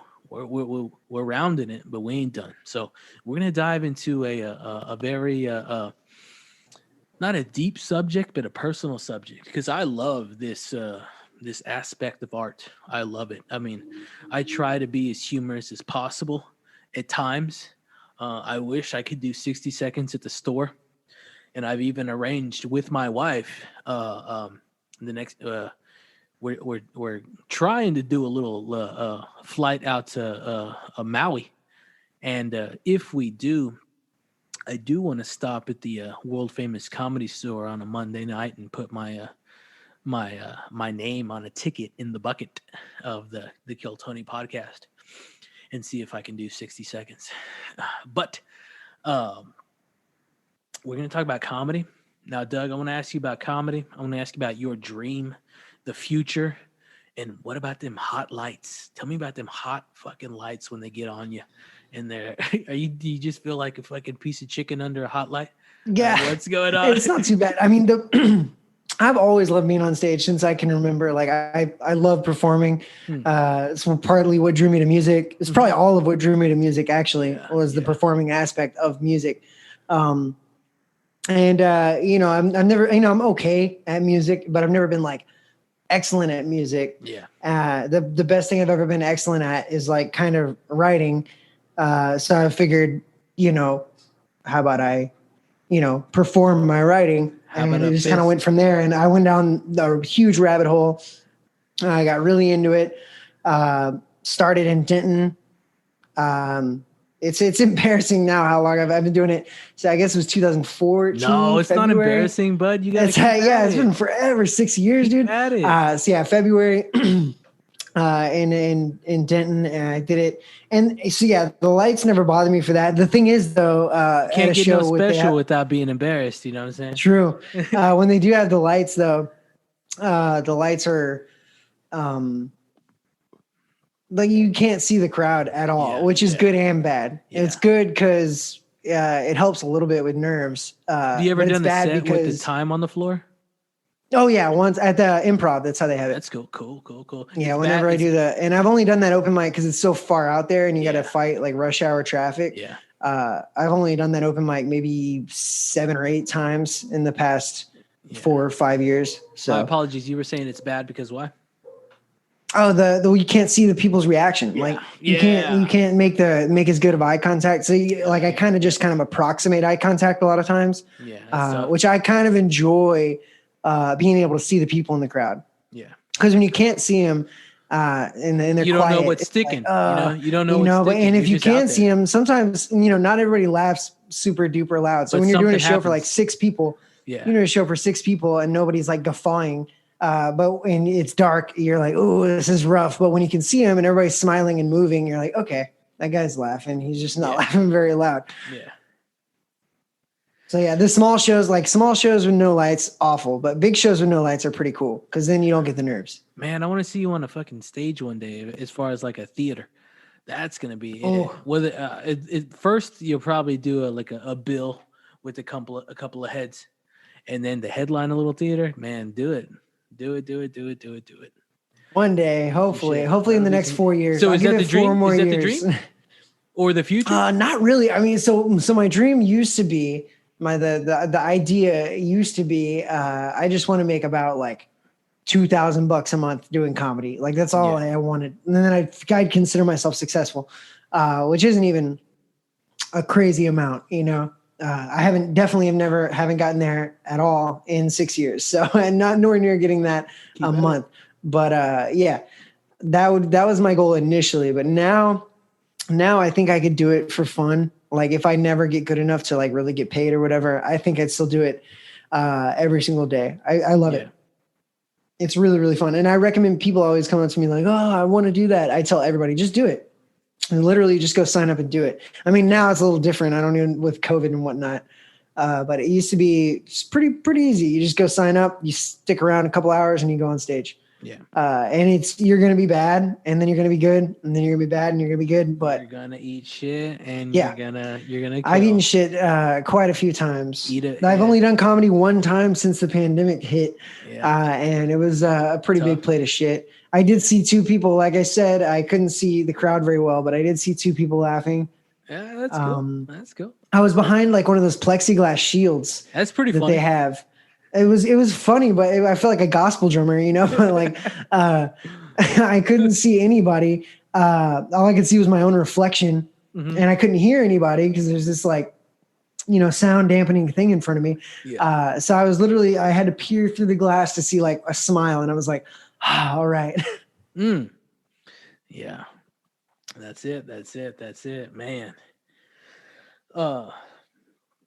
What's your best set? What's the best set you ever had? Where, and best set. Where was it? I would say. How many minutes was it, or my best sets ever have been like 7 to 8 minutes. Cool. Like I've done a few like pretty good 10-minute sets, but by that time, like I'm pretty much filling it with not AA material for like 2 or 3 minutes of it. But with I've done before like 7 or 8 minutes when I'm hosting an open mic or something. I'll go up and do my 10 in the beginning, and I'll cut it a little bit short. That's probably my ideal right now. Nice. That's my ideal thing. Like I could probably string together 15, but it's not going to be good. So like if you go on my YouTube, you can check out on my YouTube, like I have 2 videos, like a 5-minute video and a 10-minute video. And honestly, I think the 10-minute video is better because I'm slower because I was scared I wouldn't be able to fill it. Yeah. So I slowed down, I chilled out and did it. That was one of my better sets. But the best set I've had was probably at Rudyard's in Houston, opening, doing like the second half host for the open mic. Okay. It was one of those things where I got a feeling like while I was doing it, I had that. And I've only ever had it once, and I lost it. As soon as I realized it, it was gone. Oh. But I had a feeling like, oh my God, they're all paying really close attention. Like I was like, I never had this captivated of an audience. Like they were captivated. That's and I was awesome. Like, huh. And I got a little fucking, butterflies, and then I lost it because I guess I got nervous, but more than getting nervous, I was just shocked. I guess I was more surprised or taken aback. I was just like, what do I do? Cool, That's cool. So that was the best set. And I don't remember when that was. I have it on my phone somewhere recorded. But it was within the last probably year, 8 months to a year. It was probably this year. Yeah. Before the pandemic. Yeah, because you'd been rolling at it for a minute, man. And I slowed down a lot. The more, because I worked before pandemic hit, I was doing the same shit for like 5 years at work. Yeah. And I was getting pretty burnt out. You should do it. Working in a restaurant for 5 years. I don't know. I've seen comics big comics, A Houston-based, you know what I'm saying? To try and get something out there because, everybody's can't do shit no more right now, you know what I'm saying? And that would be something cool to start with the Houston circuit or something like that. There he is. Oh. Yeah. Leo's knocking over the microphone and stuff. Uncle Leo. Uncle Leo. This fucking a Houston Patreon. Houston Patreon would be cool. I don't know what I would. I don't know. Maybe I like I said, I have Leo's head. Freaks and Geeks.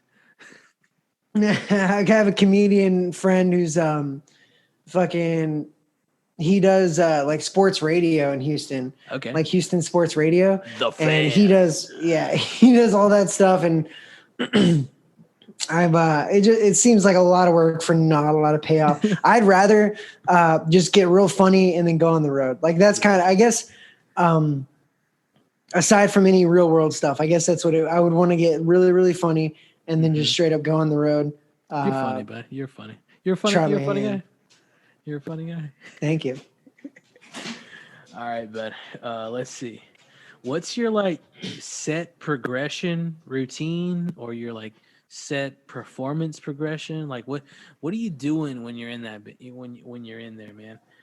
So I usually like to just establish something with my first joke. Like I don't ever go out and be like, hey, how's everybody doing? That's just advice I heard a long time ago. You don't do that. Yeah. No, the crowd work. Yeah. I mean, you could do crowd work, but don't for the, if you're doing an open mic, you don't want to go up there. Hey, how's everybody doing tonight? Crowd That's already like what 3 or 4 seconds you just on wasted. A mic. Yeah, you don't want to do that on a mic for sure. So as soon as I start talking, I just start with my joke. Okay. You just go into the so I blah blah blah or whatever. That's one thing, and I usually have like a 2 or 3 joke kind of I don't know what you would call it, like a strung together arc story. Yeah, an arc, like a 2 or 3 joke arc that I'll kind of do. Progression. Yeah, and I'll do that in the beginning, and then I'll throw in whatever new stuff I have. Because if you start with new stuff and it bombs, you're just like, you don't know if it's funny. So you're coming out there trying to present this thing that you have no idea about, as if you do, like you're confident. And if it goes bad, it goes really, really bad. So I always start with kind of an arc that I'm comfortable with. Okay.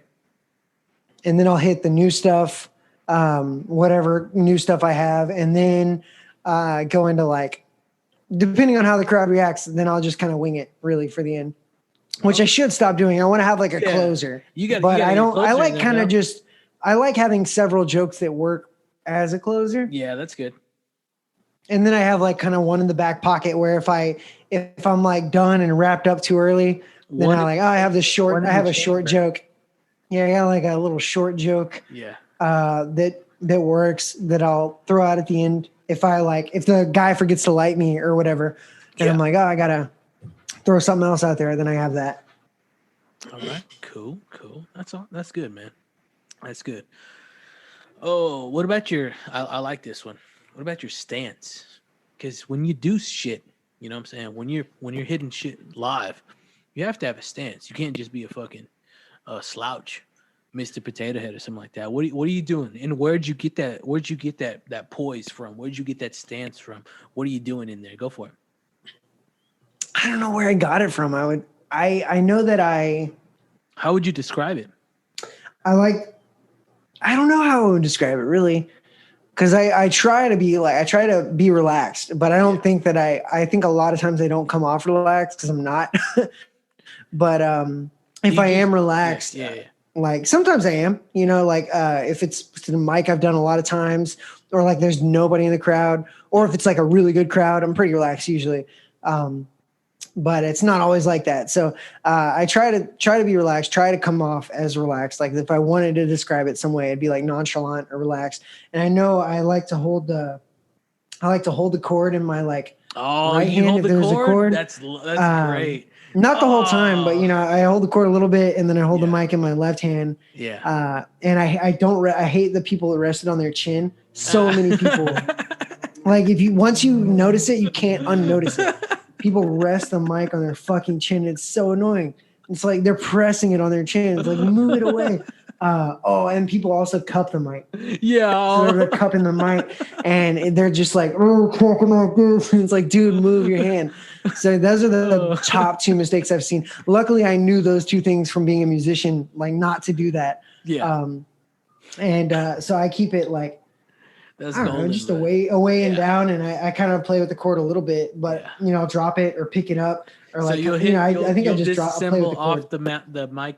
Oh yeah, I go off the stand and I move the stand back into the left, back into the left. Back, just like JFK, man. Back into the left, and so I just grab it, put it back there.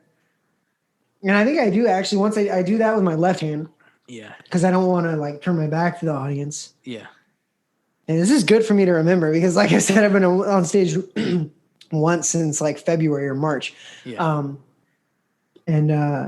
Yeah, back to the left, and then I have mic in my right hand, and then when I start talking, I kind of switch hands, and then I'll fuck around with the chord.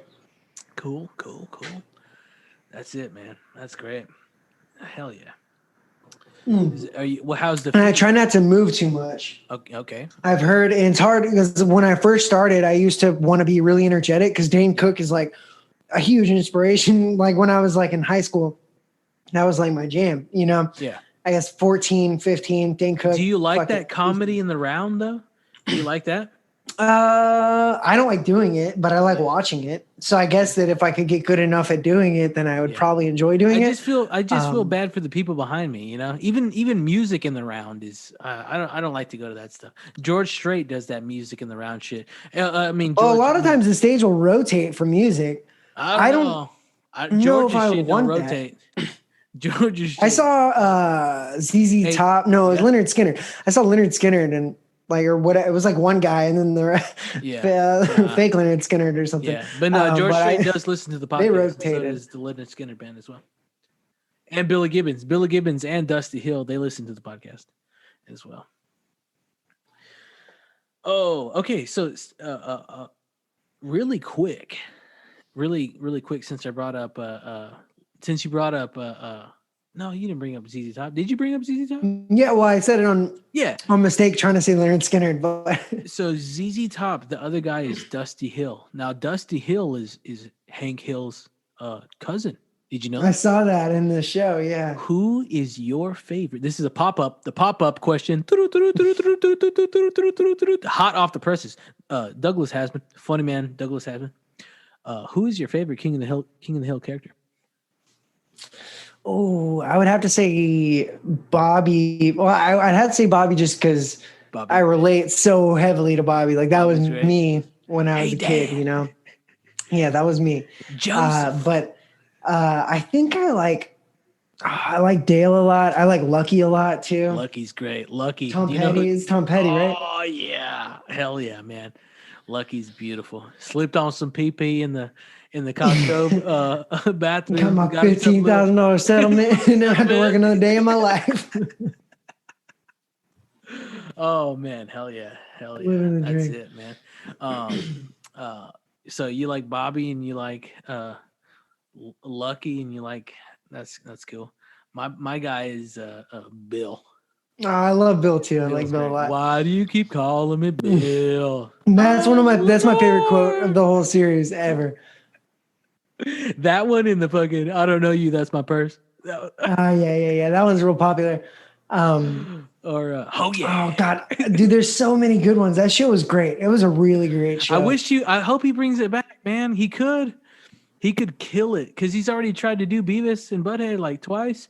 Mm-hmm. He could. I think King of the Hill would have a lot better reception. Yeah, now with propane and the accessories, you could have so many fucking accessories now. Mike Judge, he listens to the podcast, but Mike, you could have so many accessories now in 2020. The Char King 2020 or some shit like that. Oh yeah, the Char King 3000.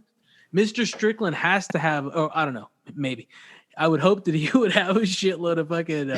He had Strickland North and Strickland South or some shit like that. I would hope he would have some more divisions. You know, it would be great.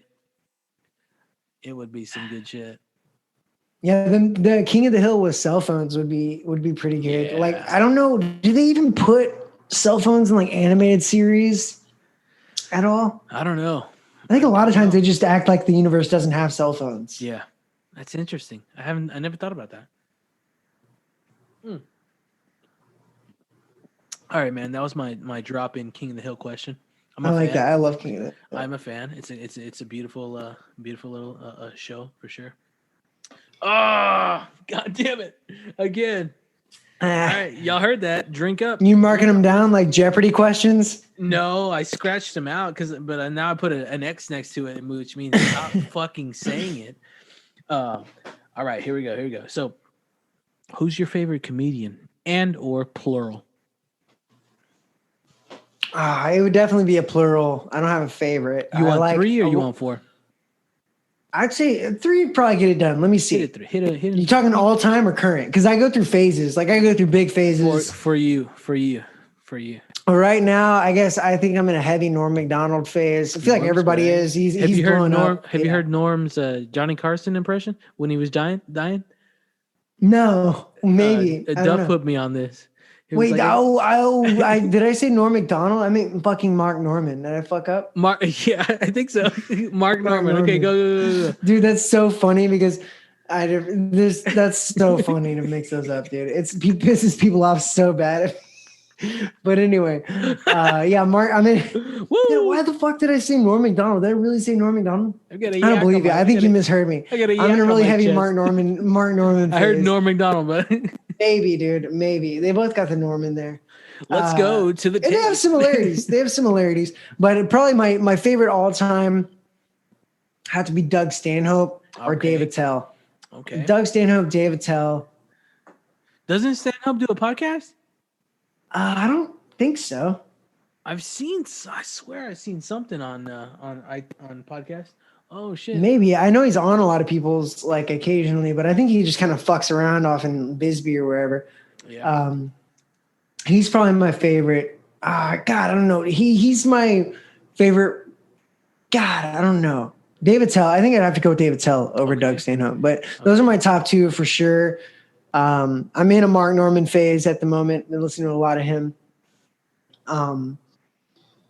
Yeah, but Stanhope has a podcast. What's it called?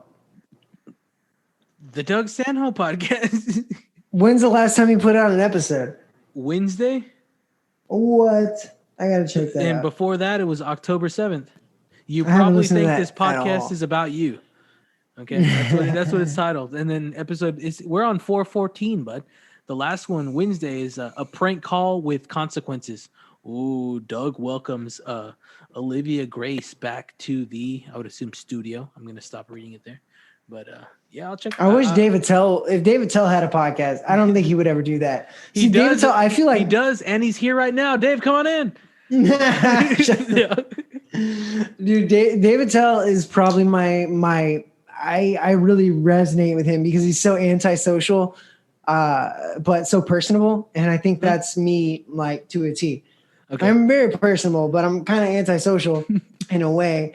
And that's Dave Attell. And his material has nothing to do with being personable or with society. Yeah. It's almost completely absurd, like genius level joke. It's crazy. It's insane. If you watch his special, Dave Attell special, and try to count the jokes per minute, it's insane. It's like 40 something jokes per minute. It's like insane. It's like Golden Girls. Yeah. It's like prime Simpsons jokes per minute. Probably more. Yeah. Hell yeah, man. That's cool. That's excellent. Excellent.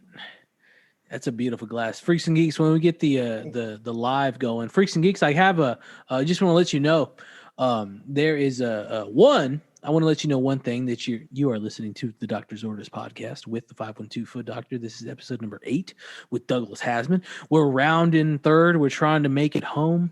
And everything is good. Everything is golden. But I signed up for the YouTube, and we're just waiting for them to give us the clearance, and we're gonna do a live YouTube feed.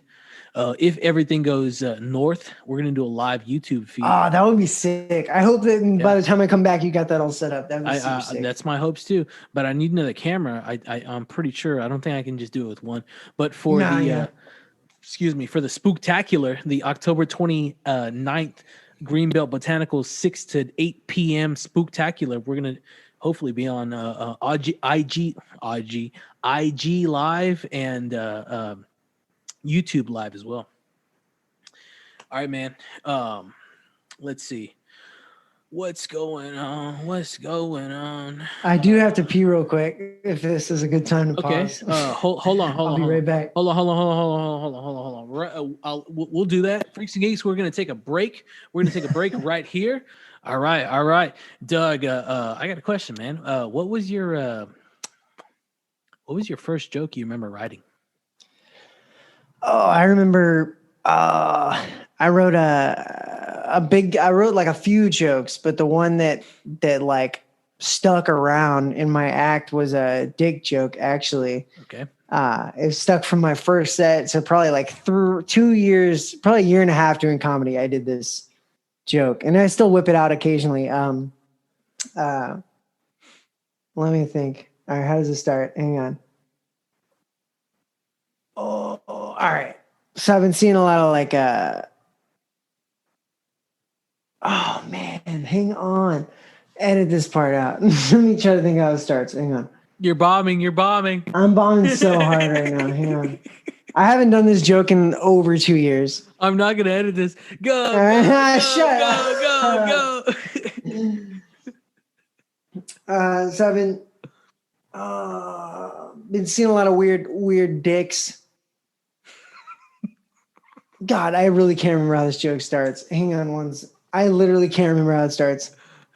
Oh, I can't remember. I can't remember it actually. I really thought I had it, dude. I was like, okay, hold on. Just when I thought you completely just lost it, redeem yourself with your hottest shit. Go.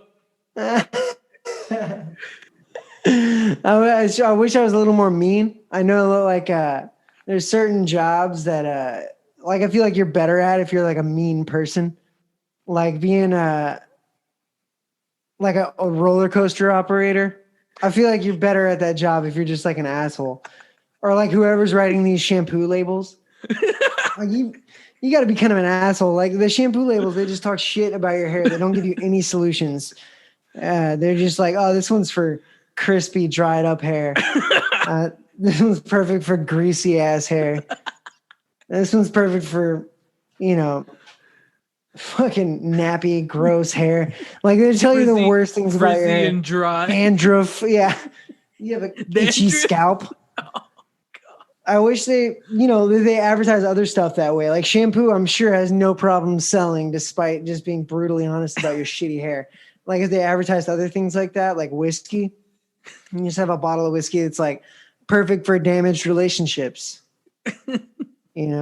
or like makeup, they could advertise it. You go into Sephora, there's a whole aisle for fucked up faces. It's been working really well for shampoo so far.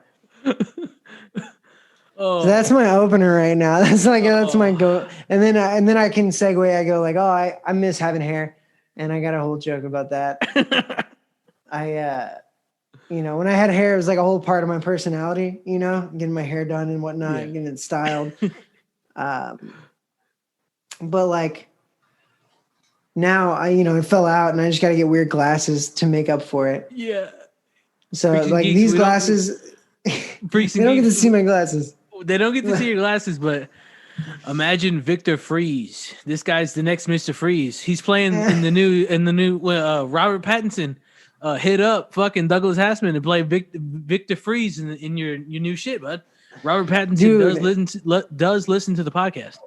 So, hell yeah, that would be Victor a breakout Freeze, role. That's Mr. Freeze right there, bud. A funny man. Yeah, there's a better punchline. There's another punchline to that joke, but you gotta come see me live. Yeah, that joke, that's only half of it. But hell yeah. Oh man, I'm trying to remember the dick joke. So it was something along the lines of, so like I've been seeing a lot of weird dicks lately, and it makes me wonder. Like I've been seeing weird dicks in porn, and I've seen them everywhere from like ancient Greek statues to Victorian artwork. These weird little dicks, which leads me to believe, if these dicks have persisted through the ages, it can mean only one thing. Somebody's got to be fucking these weird dicks. Dude, but there's a whole middle of the joke. There's a whole middle of the joke where I had like 5 dick puns. It was such a good joke. Dude, I swear to God, I'm gonna find it. It might be, if you go on my YouTube, it might be on that first video on there from like 2016. And what's your YouTube? It's just Google my name or YouTube my name. Douglas It'll come Haseman. up. YouTube Douglas Haseman. All right, man. Let's see. What do we got next? Oh yeah, I got a question for you. All right. I have so like I met you in college, and like we already discussed, like 2009, music. 2009. Yeah, dude, music was like my identity, like all through high school, and then I went to music school, Mhm. which totally like crushed that part of my identity in a weird way, which I think was good. I'm glad it happened. But what was your musical identity before UNT? Because when I met you, you were all about movies. You were like really into Quentin Tarantino, Still really am. into Seinfeld, Still am. and you were a huge Lil Wayne fan too. I remember that. I'm not really anymore. Yeah. Understandable. First off, I do want to apologize to you, Doug, because I've always felt like a sack of shit. Because one day, I just ripped into you. I was like, Little Wayne this, Little Wayne that, Little Wayne this, and like I know I was probably laughing the whole time though. I don't know, man. You stormed off to your room and you were a little upset. I don't believe that. I don't remember You that. did, and I felt like fuck. So No way, dude. I did end up going to the whole like, Doug. Nah, I vaguely remember Doug. that. I could not imagine getting that mad about a rap Hey, pal. beef right now, though. So I'm sorry, bud. Listen, man. Whatever happened in the cafeteria, the dining quarters up there, man. I apologize, man. I feel like a sack of shit. And, That's hilarious. Are you there? I don't remember that. I don't remember that at all. You probably weren't even in the room. I'm probably not. No, you were. I vaguely remember that. That's hilarious. But yeah, my question is what music were you into in high school? I guess besides Lil Wayne, because obviously. Oh, god damn. Besides that, 50 Cent. I remember 50 Cent for sure. 50 Cent. I was into fucking a little bit of Master P. Master P was good. Let's see. What else did I like at the time? I like some like, and that's just in the rap spectrum. I liked a good little The Killers. Yeah. The Google They were real Dolls. popular. The Killers. What was that? What was the last one? The Google Dolls. Oh Dolls. yeah. I'd love to see the Killers live. Have not. Dude, they played. Did you see them on that whatever Monday Night Football halftime or something? Mm-mm. They sound great. I mean, I'm not a big Killers fan. They sound fucking killer live. No like pun them. intended. Yeah, I like them. Let's see. What else was it? Little dashboard. A little.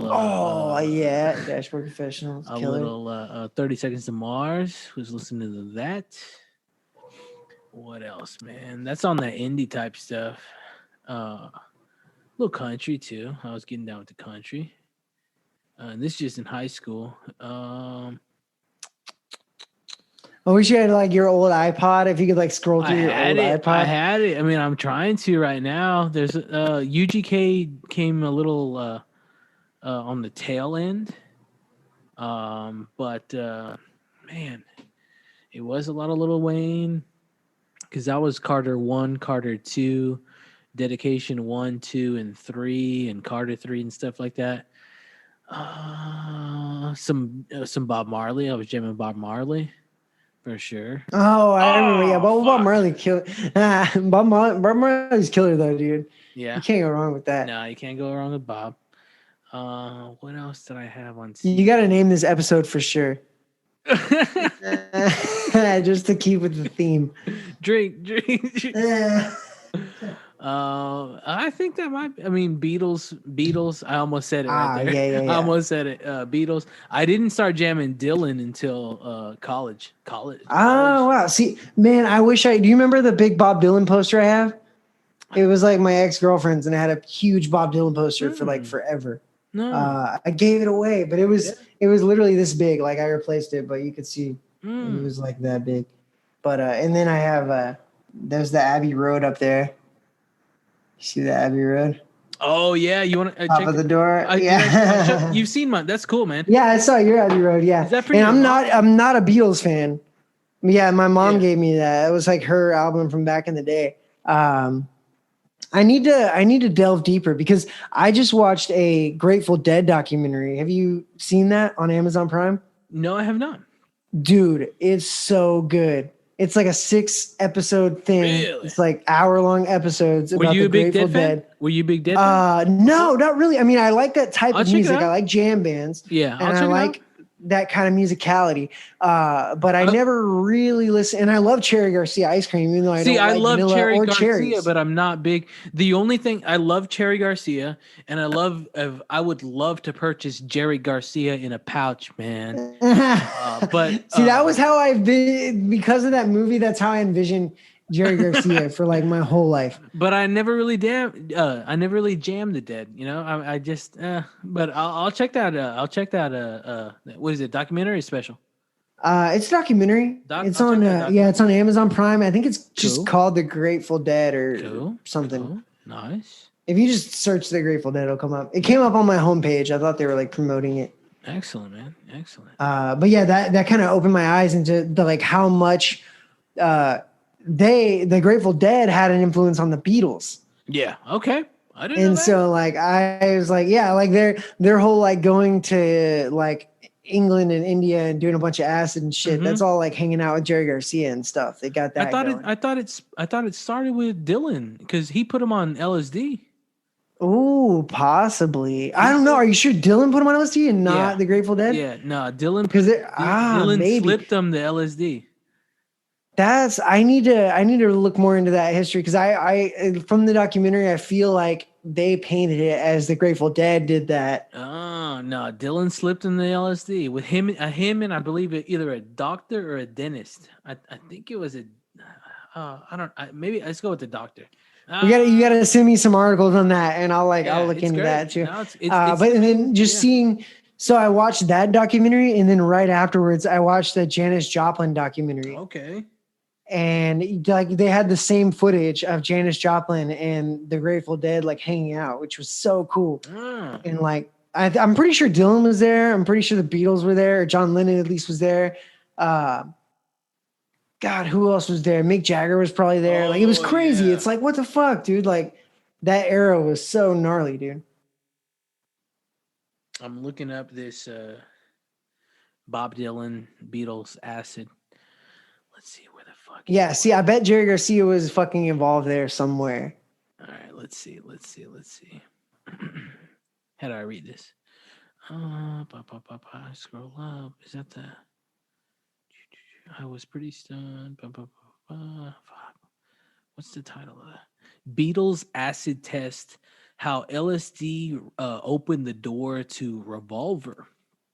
But when does Bob come into play? Because come on. One moment, please. Dang, man. I swore Dylan had a lot. The Beatles had been regularly smoking smokers of marijuana since Bob. This was for weed. I guess Dylan put him on weed. I'm telling you, dude, the Grateful Dead put him on the LSD, dude. I hear you. Damn it. Is that what it says? Oh no, I just said I hear you phrase. But no, okay, so Dylan put the Beatles on weed. The weeds. Stop smoking the weed. Who's that? That's that fucking what's his name from ESPN PT pardon the interruption. What's the guy? Oh, I don't know. I haven't watched ESPN since college because I haven't had cable since college. Smoking the weed. What the fuck is his name? Oh, okay. I want to talk. We'll transition into sports, and I'll figure this guy's name out. He's a lovely individual. But let's talk about AstroWorld and Astrodome stories. Okay. What do you got for me, man? All right. Well, for the Astrodome, I don't know if I ever went to a game there, like a sports game, but I definitely went to a couple rodeos there as a child. Okay. Have you ever seen Bodacious? No. Bodacious was a fucking this bull, mad. Maybe I do remember that actually. He would have. I think he was there. He would have these fucking fireworks just. Blast Maybe I off. did. Now that you're mentioning it, He was a bad fucking bull, man. But I know, we'd go to the rodeo, but mainly we'd go because like Garth Brooks and fucking Brooks and Dunn. They would close the set out. George Strait and shit would come through. When the sun comes down, for sure. Yeah. So I remember sleeping through a couple of those shows as a kid. In the audience. While the laser light show was going and all that, and I would just be out. Yeah, and I remember waking up being in awe, like, how did I sleep through that? there's lasers, there's like fireworks. Yeah. So I do remember Bodacious. I definitely Bodacious. How did they make a fucking bull famous, dude? I don't know, but let's read. Bodacious, number J31. He's born in 1988, dog. 1988. He lived out all the way to May 16th, 2000. Yeah, I 100% saw him because that was the years. 91 to 2000 is like prime rodeo years for me. And I'm sure the Astrodome was open for most of those years. He was a chair. What the fuck is that breed? Charbet, Australian. Holy shit. His sex was bull. He was yellow. And he weighed 1,900 pounds. Jesus, dude. That's like a truck, dude. That's 860 kilos if you're out there. Born 1988 out in Oklahoma. That's Maverick Ranch. That's out in the how do you say that? Arbuckle Mountains, dude. Out in Oklahoma, United States. Let's see. Breeder, Maverick Ranch owner, Andrews Rodeo Company. That's right. And he died. Goddamn Bodacious died May 16th, 2000 at the age of 12. My damn. Goodness. Out there. Dude, raising cows, I bet you anything, the people that raise that cow are fucking millionaires, dude. Yeah. He got them raising honors. Cows in that area of the country. He got Pro Rodeo Hall of Fame 1999, and he got the Bull Riding Hall of Fame 2017. He's got awards back in 1992, 1994 through 95. He had the PRCA Bucking Bull of the NFR. And then he also had 1994 through 95. He was the PRCA Bucking Bull of the Year, and that's 2 years. And what was he in 95? He was the PBR World Champion Bull. That's just a bull by the name of Bodacious, born in. That's fucking tight, dude. He was yellow. Like that's the thing. This motherfucker had cannons. This motherfucker had cannons. I remember my grandfather taking me to go see Bodacious. This is the grandfather that put me on the Steelers, the Steel City. And we went to the food spot, got a pizza, and we came back and Bodacious just and I'm like, yo, I'm not eating my pizza. I'm good. I'm not hungry. Y'all chill the fuck out. That's tight, dude. For a fucking bull, but yeah, man. R.I.P. Bodacious. If you ain't never heard of Bodacious, go check him out. Also check out Steve Anderson out of Katy, Texas. That's also Stone Cold Steve Austin. Check that out. But he's from Katy? I didn't know that. No. Did I say Katy? Fuck, Victoria. I meant Victoria. God damn, I said Katy. Ooh, yeah. I fucked up. Yeah. We're out here. I didn't know he's from Victoria either, though. Oh, he's honestly from Victoria. We're out here. That CBD from Greenbelt Botanicals is some shit. Right there, it's kicking, dude. It's it'll fuck you up. But yeah, what about let's close it out. What inning is the? Oh, you don't know what the game is? Let me check it. I'm excited, dude. I'm ready to watch. I bet it's gonna go extra innings, dude. I bet you anything. I would put $50 extra innings. Yeah. Freaks and Geeks, you are listening to episode number 8 of the Doctor's Orders podcast with the 512 foot. Oh, it hasn't even started yet, but the of episode number 8 of the Doctor's Orders podcast with the 512 foot doctor, Douglas Haseman.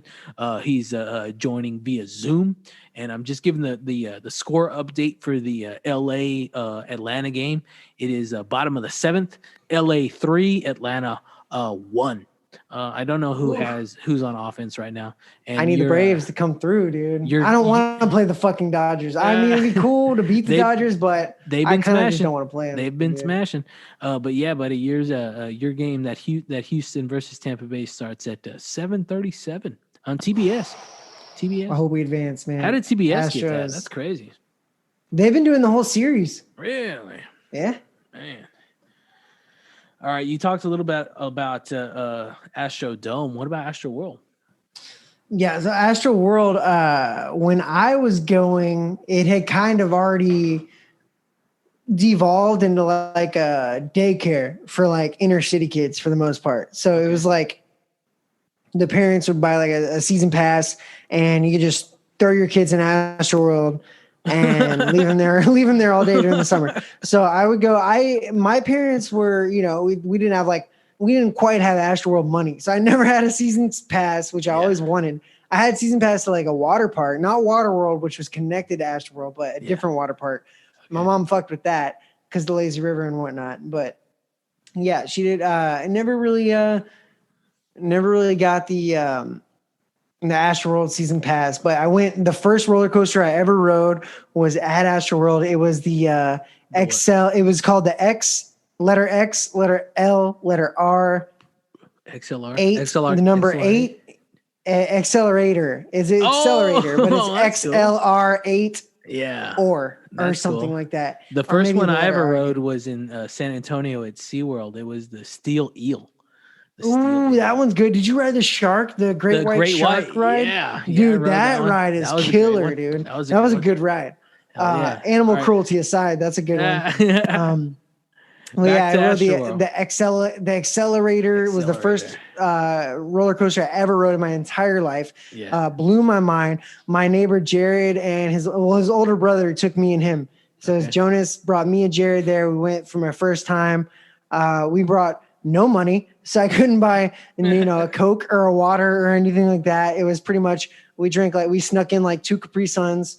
We drank those. I rode like every ride that I could fit on that I was tall enough for. I remember riding the dungeon drop. That was really sick because it goes up so high. I heard about that. It goes up so high. You could see like planes are like right above you. Yeah. And I could see my house in Crosby from like the top of it. And then that shit just drops. I heard about the there was a Mayan temple ride. You told me about it was a boat ride, super right? Super sick. Yeah, it was like dark. And you go in this temple. Yeah, and it's like super dark. And it was just like it was basically like a pretty chill roller coaster. But the fact that it was indoors and you're like riding right next to the wall, it was kind of like Magic Mountain. If you've been to Magic Mountain in Disney World or Disneyland or whatever, Disney World, it's kind of like that where it's like not the craziest roller coaster, but the fact that it's like rattling and it's indoors, it's like. What was it called? Mayan what? Oh, what was it called? I thought it was a river ride. I thought it was an outdoor river ride. It was a water ride, but it was still kind of on a track. Like there was like an outer track that like pushed your raft. But it was outdoors. But it goes. Was it outdoors? No, it goes inside. It goes into the temple. Yeah. Okay. It's like really dark. I never rode it. I creepy. looked into it because I like the concept of it. You've told me about it before. I can't remember what it's called. I think it's called the Mayan River or some shit like that. Yeah. No, I've looked into it and the pictures look a little creepy for sure. Yeah, that was a creepy ride because you're in this dark, gross water. Like amusement park water, but there's no sun. You're inside. You can't see anything. So it's just like you don't know what there might be snakes. There's like it's the environment is more scary than the ride. The fact that you're indoors and it's dark is way more scary than the fact that you're on a roller coaster. You know. Oh man, those are some good ones, man. I never made it out to AstroWorld. I did make it out to Astrodome. I think at least twice to see some Oilers Steelers games. If it wasn't twice, it was 3 times. Once. Twice. You saw Oilers Steelers games when you were like a kid? Yeah, on the 50. On the 50. Wow. The third. My parents were big Oilers fans. So like, on the Steelers sideline. Steelers sideline. Wow. Yeah, growing up we had my mom was big into antiques and I think it was probably my dad's stuff, but he had like all these Oilers, like an Oilers belt buckle and like an Oilers just like a big metal, like it's a bunch of metal Oilers shit. It was just really cool. And so I always thought those colors and stuff were so cool. Yeah, they were already the Tennessee Titans by the time I could really form memories. Yeah. What year was that? Like 96, 97? I think so. Yeah. Yeah. And then, the Texans didn't start till like 2000 or 2001. Yeah. Earl Campbell lives down here in the Austin area. My mother, she's a letter carrier, and she's to deliver to like his Wow. some office of his, but she's met him quite a few times. Who's the guy that has a steakhouse in Austin? Vince Young, but it's not like really. Yeah. It's just his name that's branded on it. Uh, Yeah, VY cracked, but he cracked. did he go to the NFL? He did, but him and Ricky both went, but Ricky's chill, but VY I think he cracked. He just What team was he on? he was on the Titans. Oh, I had no idea. and See, I didn't really really get into the NFL till like 2012. Yeah, I'm almost certain he was drafted to the Titans. And then it just fucking tapered off from there. Didn't end well. He's big on the UT like broadcasting stuff. But yeah. Oh man. All right, bud. Well, we need to round it out because you need to get that baseball game. Oh no, yours don't start till 6. Or seven something. Dang. So I want you to plug anything, plug yourself, plug your plug what you do, plug something you really appreciate, or just a brand or someone you really get down with, and then we'll seal it off. All right, I got a couple things. I got my YouTube channel I already talked about. I don't upload a ton of shit there. Basically, if I get a good set film, there's one that I have from like 2017 or 18. Yeah, I need to put on there. And then I have some stuff from 2016, a couple things from a contest I was in last year, the best comic in Houston contest, the Secret Group put on. So I could promote the Secret Group in Houston. It's a great comedy club. If you're ever, I think they should be opening pretty soon. They're going to have a kitchen and everything, like a real comedy club. They've been around for like 4 years. They're really killing it. And then I got my friend, another Houston comedian, Seth Bullock. Okay. He's got a clothing line now. It's called Silent Partner Worldwide. Okay. You could search that on Instagram, find his clothing company. And I got my band, of course, Birdlaw, BYRDLAW, Birdlaw. You can find us on Spotify. We have a couple shows coming up in November, I believe. Nice. And John Farley, of course. Go look up John Farley, JOHN. John Farley. Just like Chris Farley. He's got a new solo album. Yeah, he's got a new solo album on Spotify that's excellent. I play bass on that. I'm not actually on the Birdlaw recordings yet, but I'm on that recording. Hell yeah. All right, bud. Well, Douglas Haseman, this has been episode number 8. What are we calling this one? For sure? Yeah, for sure. All right, man. This might be the first time I name one, but this is it. Again, Doug, I really appreciate you for being here. Go enjoy that game. I wish I could be there in person, dude. Thanks. It's all good. Next time, because I'm gonna have you in next time. But we got to roll out of here, and appreciate you, man. We will see you next time, and you'll be live in studio. All right. Hell yeah, dude. Hell yeah. Appreciate it. Have a good weekend, and hope everything goes well. For sure. Appreciate it, man. Thank you. No worries. Well, Freaks and Geeks, that's all she wrote. Once again, I want to thank my guest, my brother, the great comedian, Houston comedian, funny man, up and coming, the next rising star, Douglas Haseman, for coming in and really throwing it down, getting some chuckles out, getting some laughs out, and I enjoyed it, man. I really, really did enjoy it. He's going to be a reoccurring guest for sure. That guy with the mic right there, you're going to see him, and soon you're going to see him live when we get that YouTube feed. So just be waiting, just be patient, just be easy, guy. All right, because it's gonna happen, and it's gonna happen sooner than you anticipated. All right, but that's all we got. Do look into checking out greenbeltbotanicals.com. utilize that Freaks and Geeks promo code. Come on down to the Spooktacular Live podcast event, October 29th, from 6 to 8 p.m. at Greenbelt Botanical South Lamar location.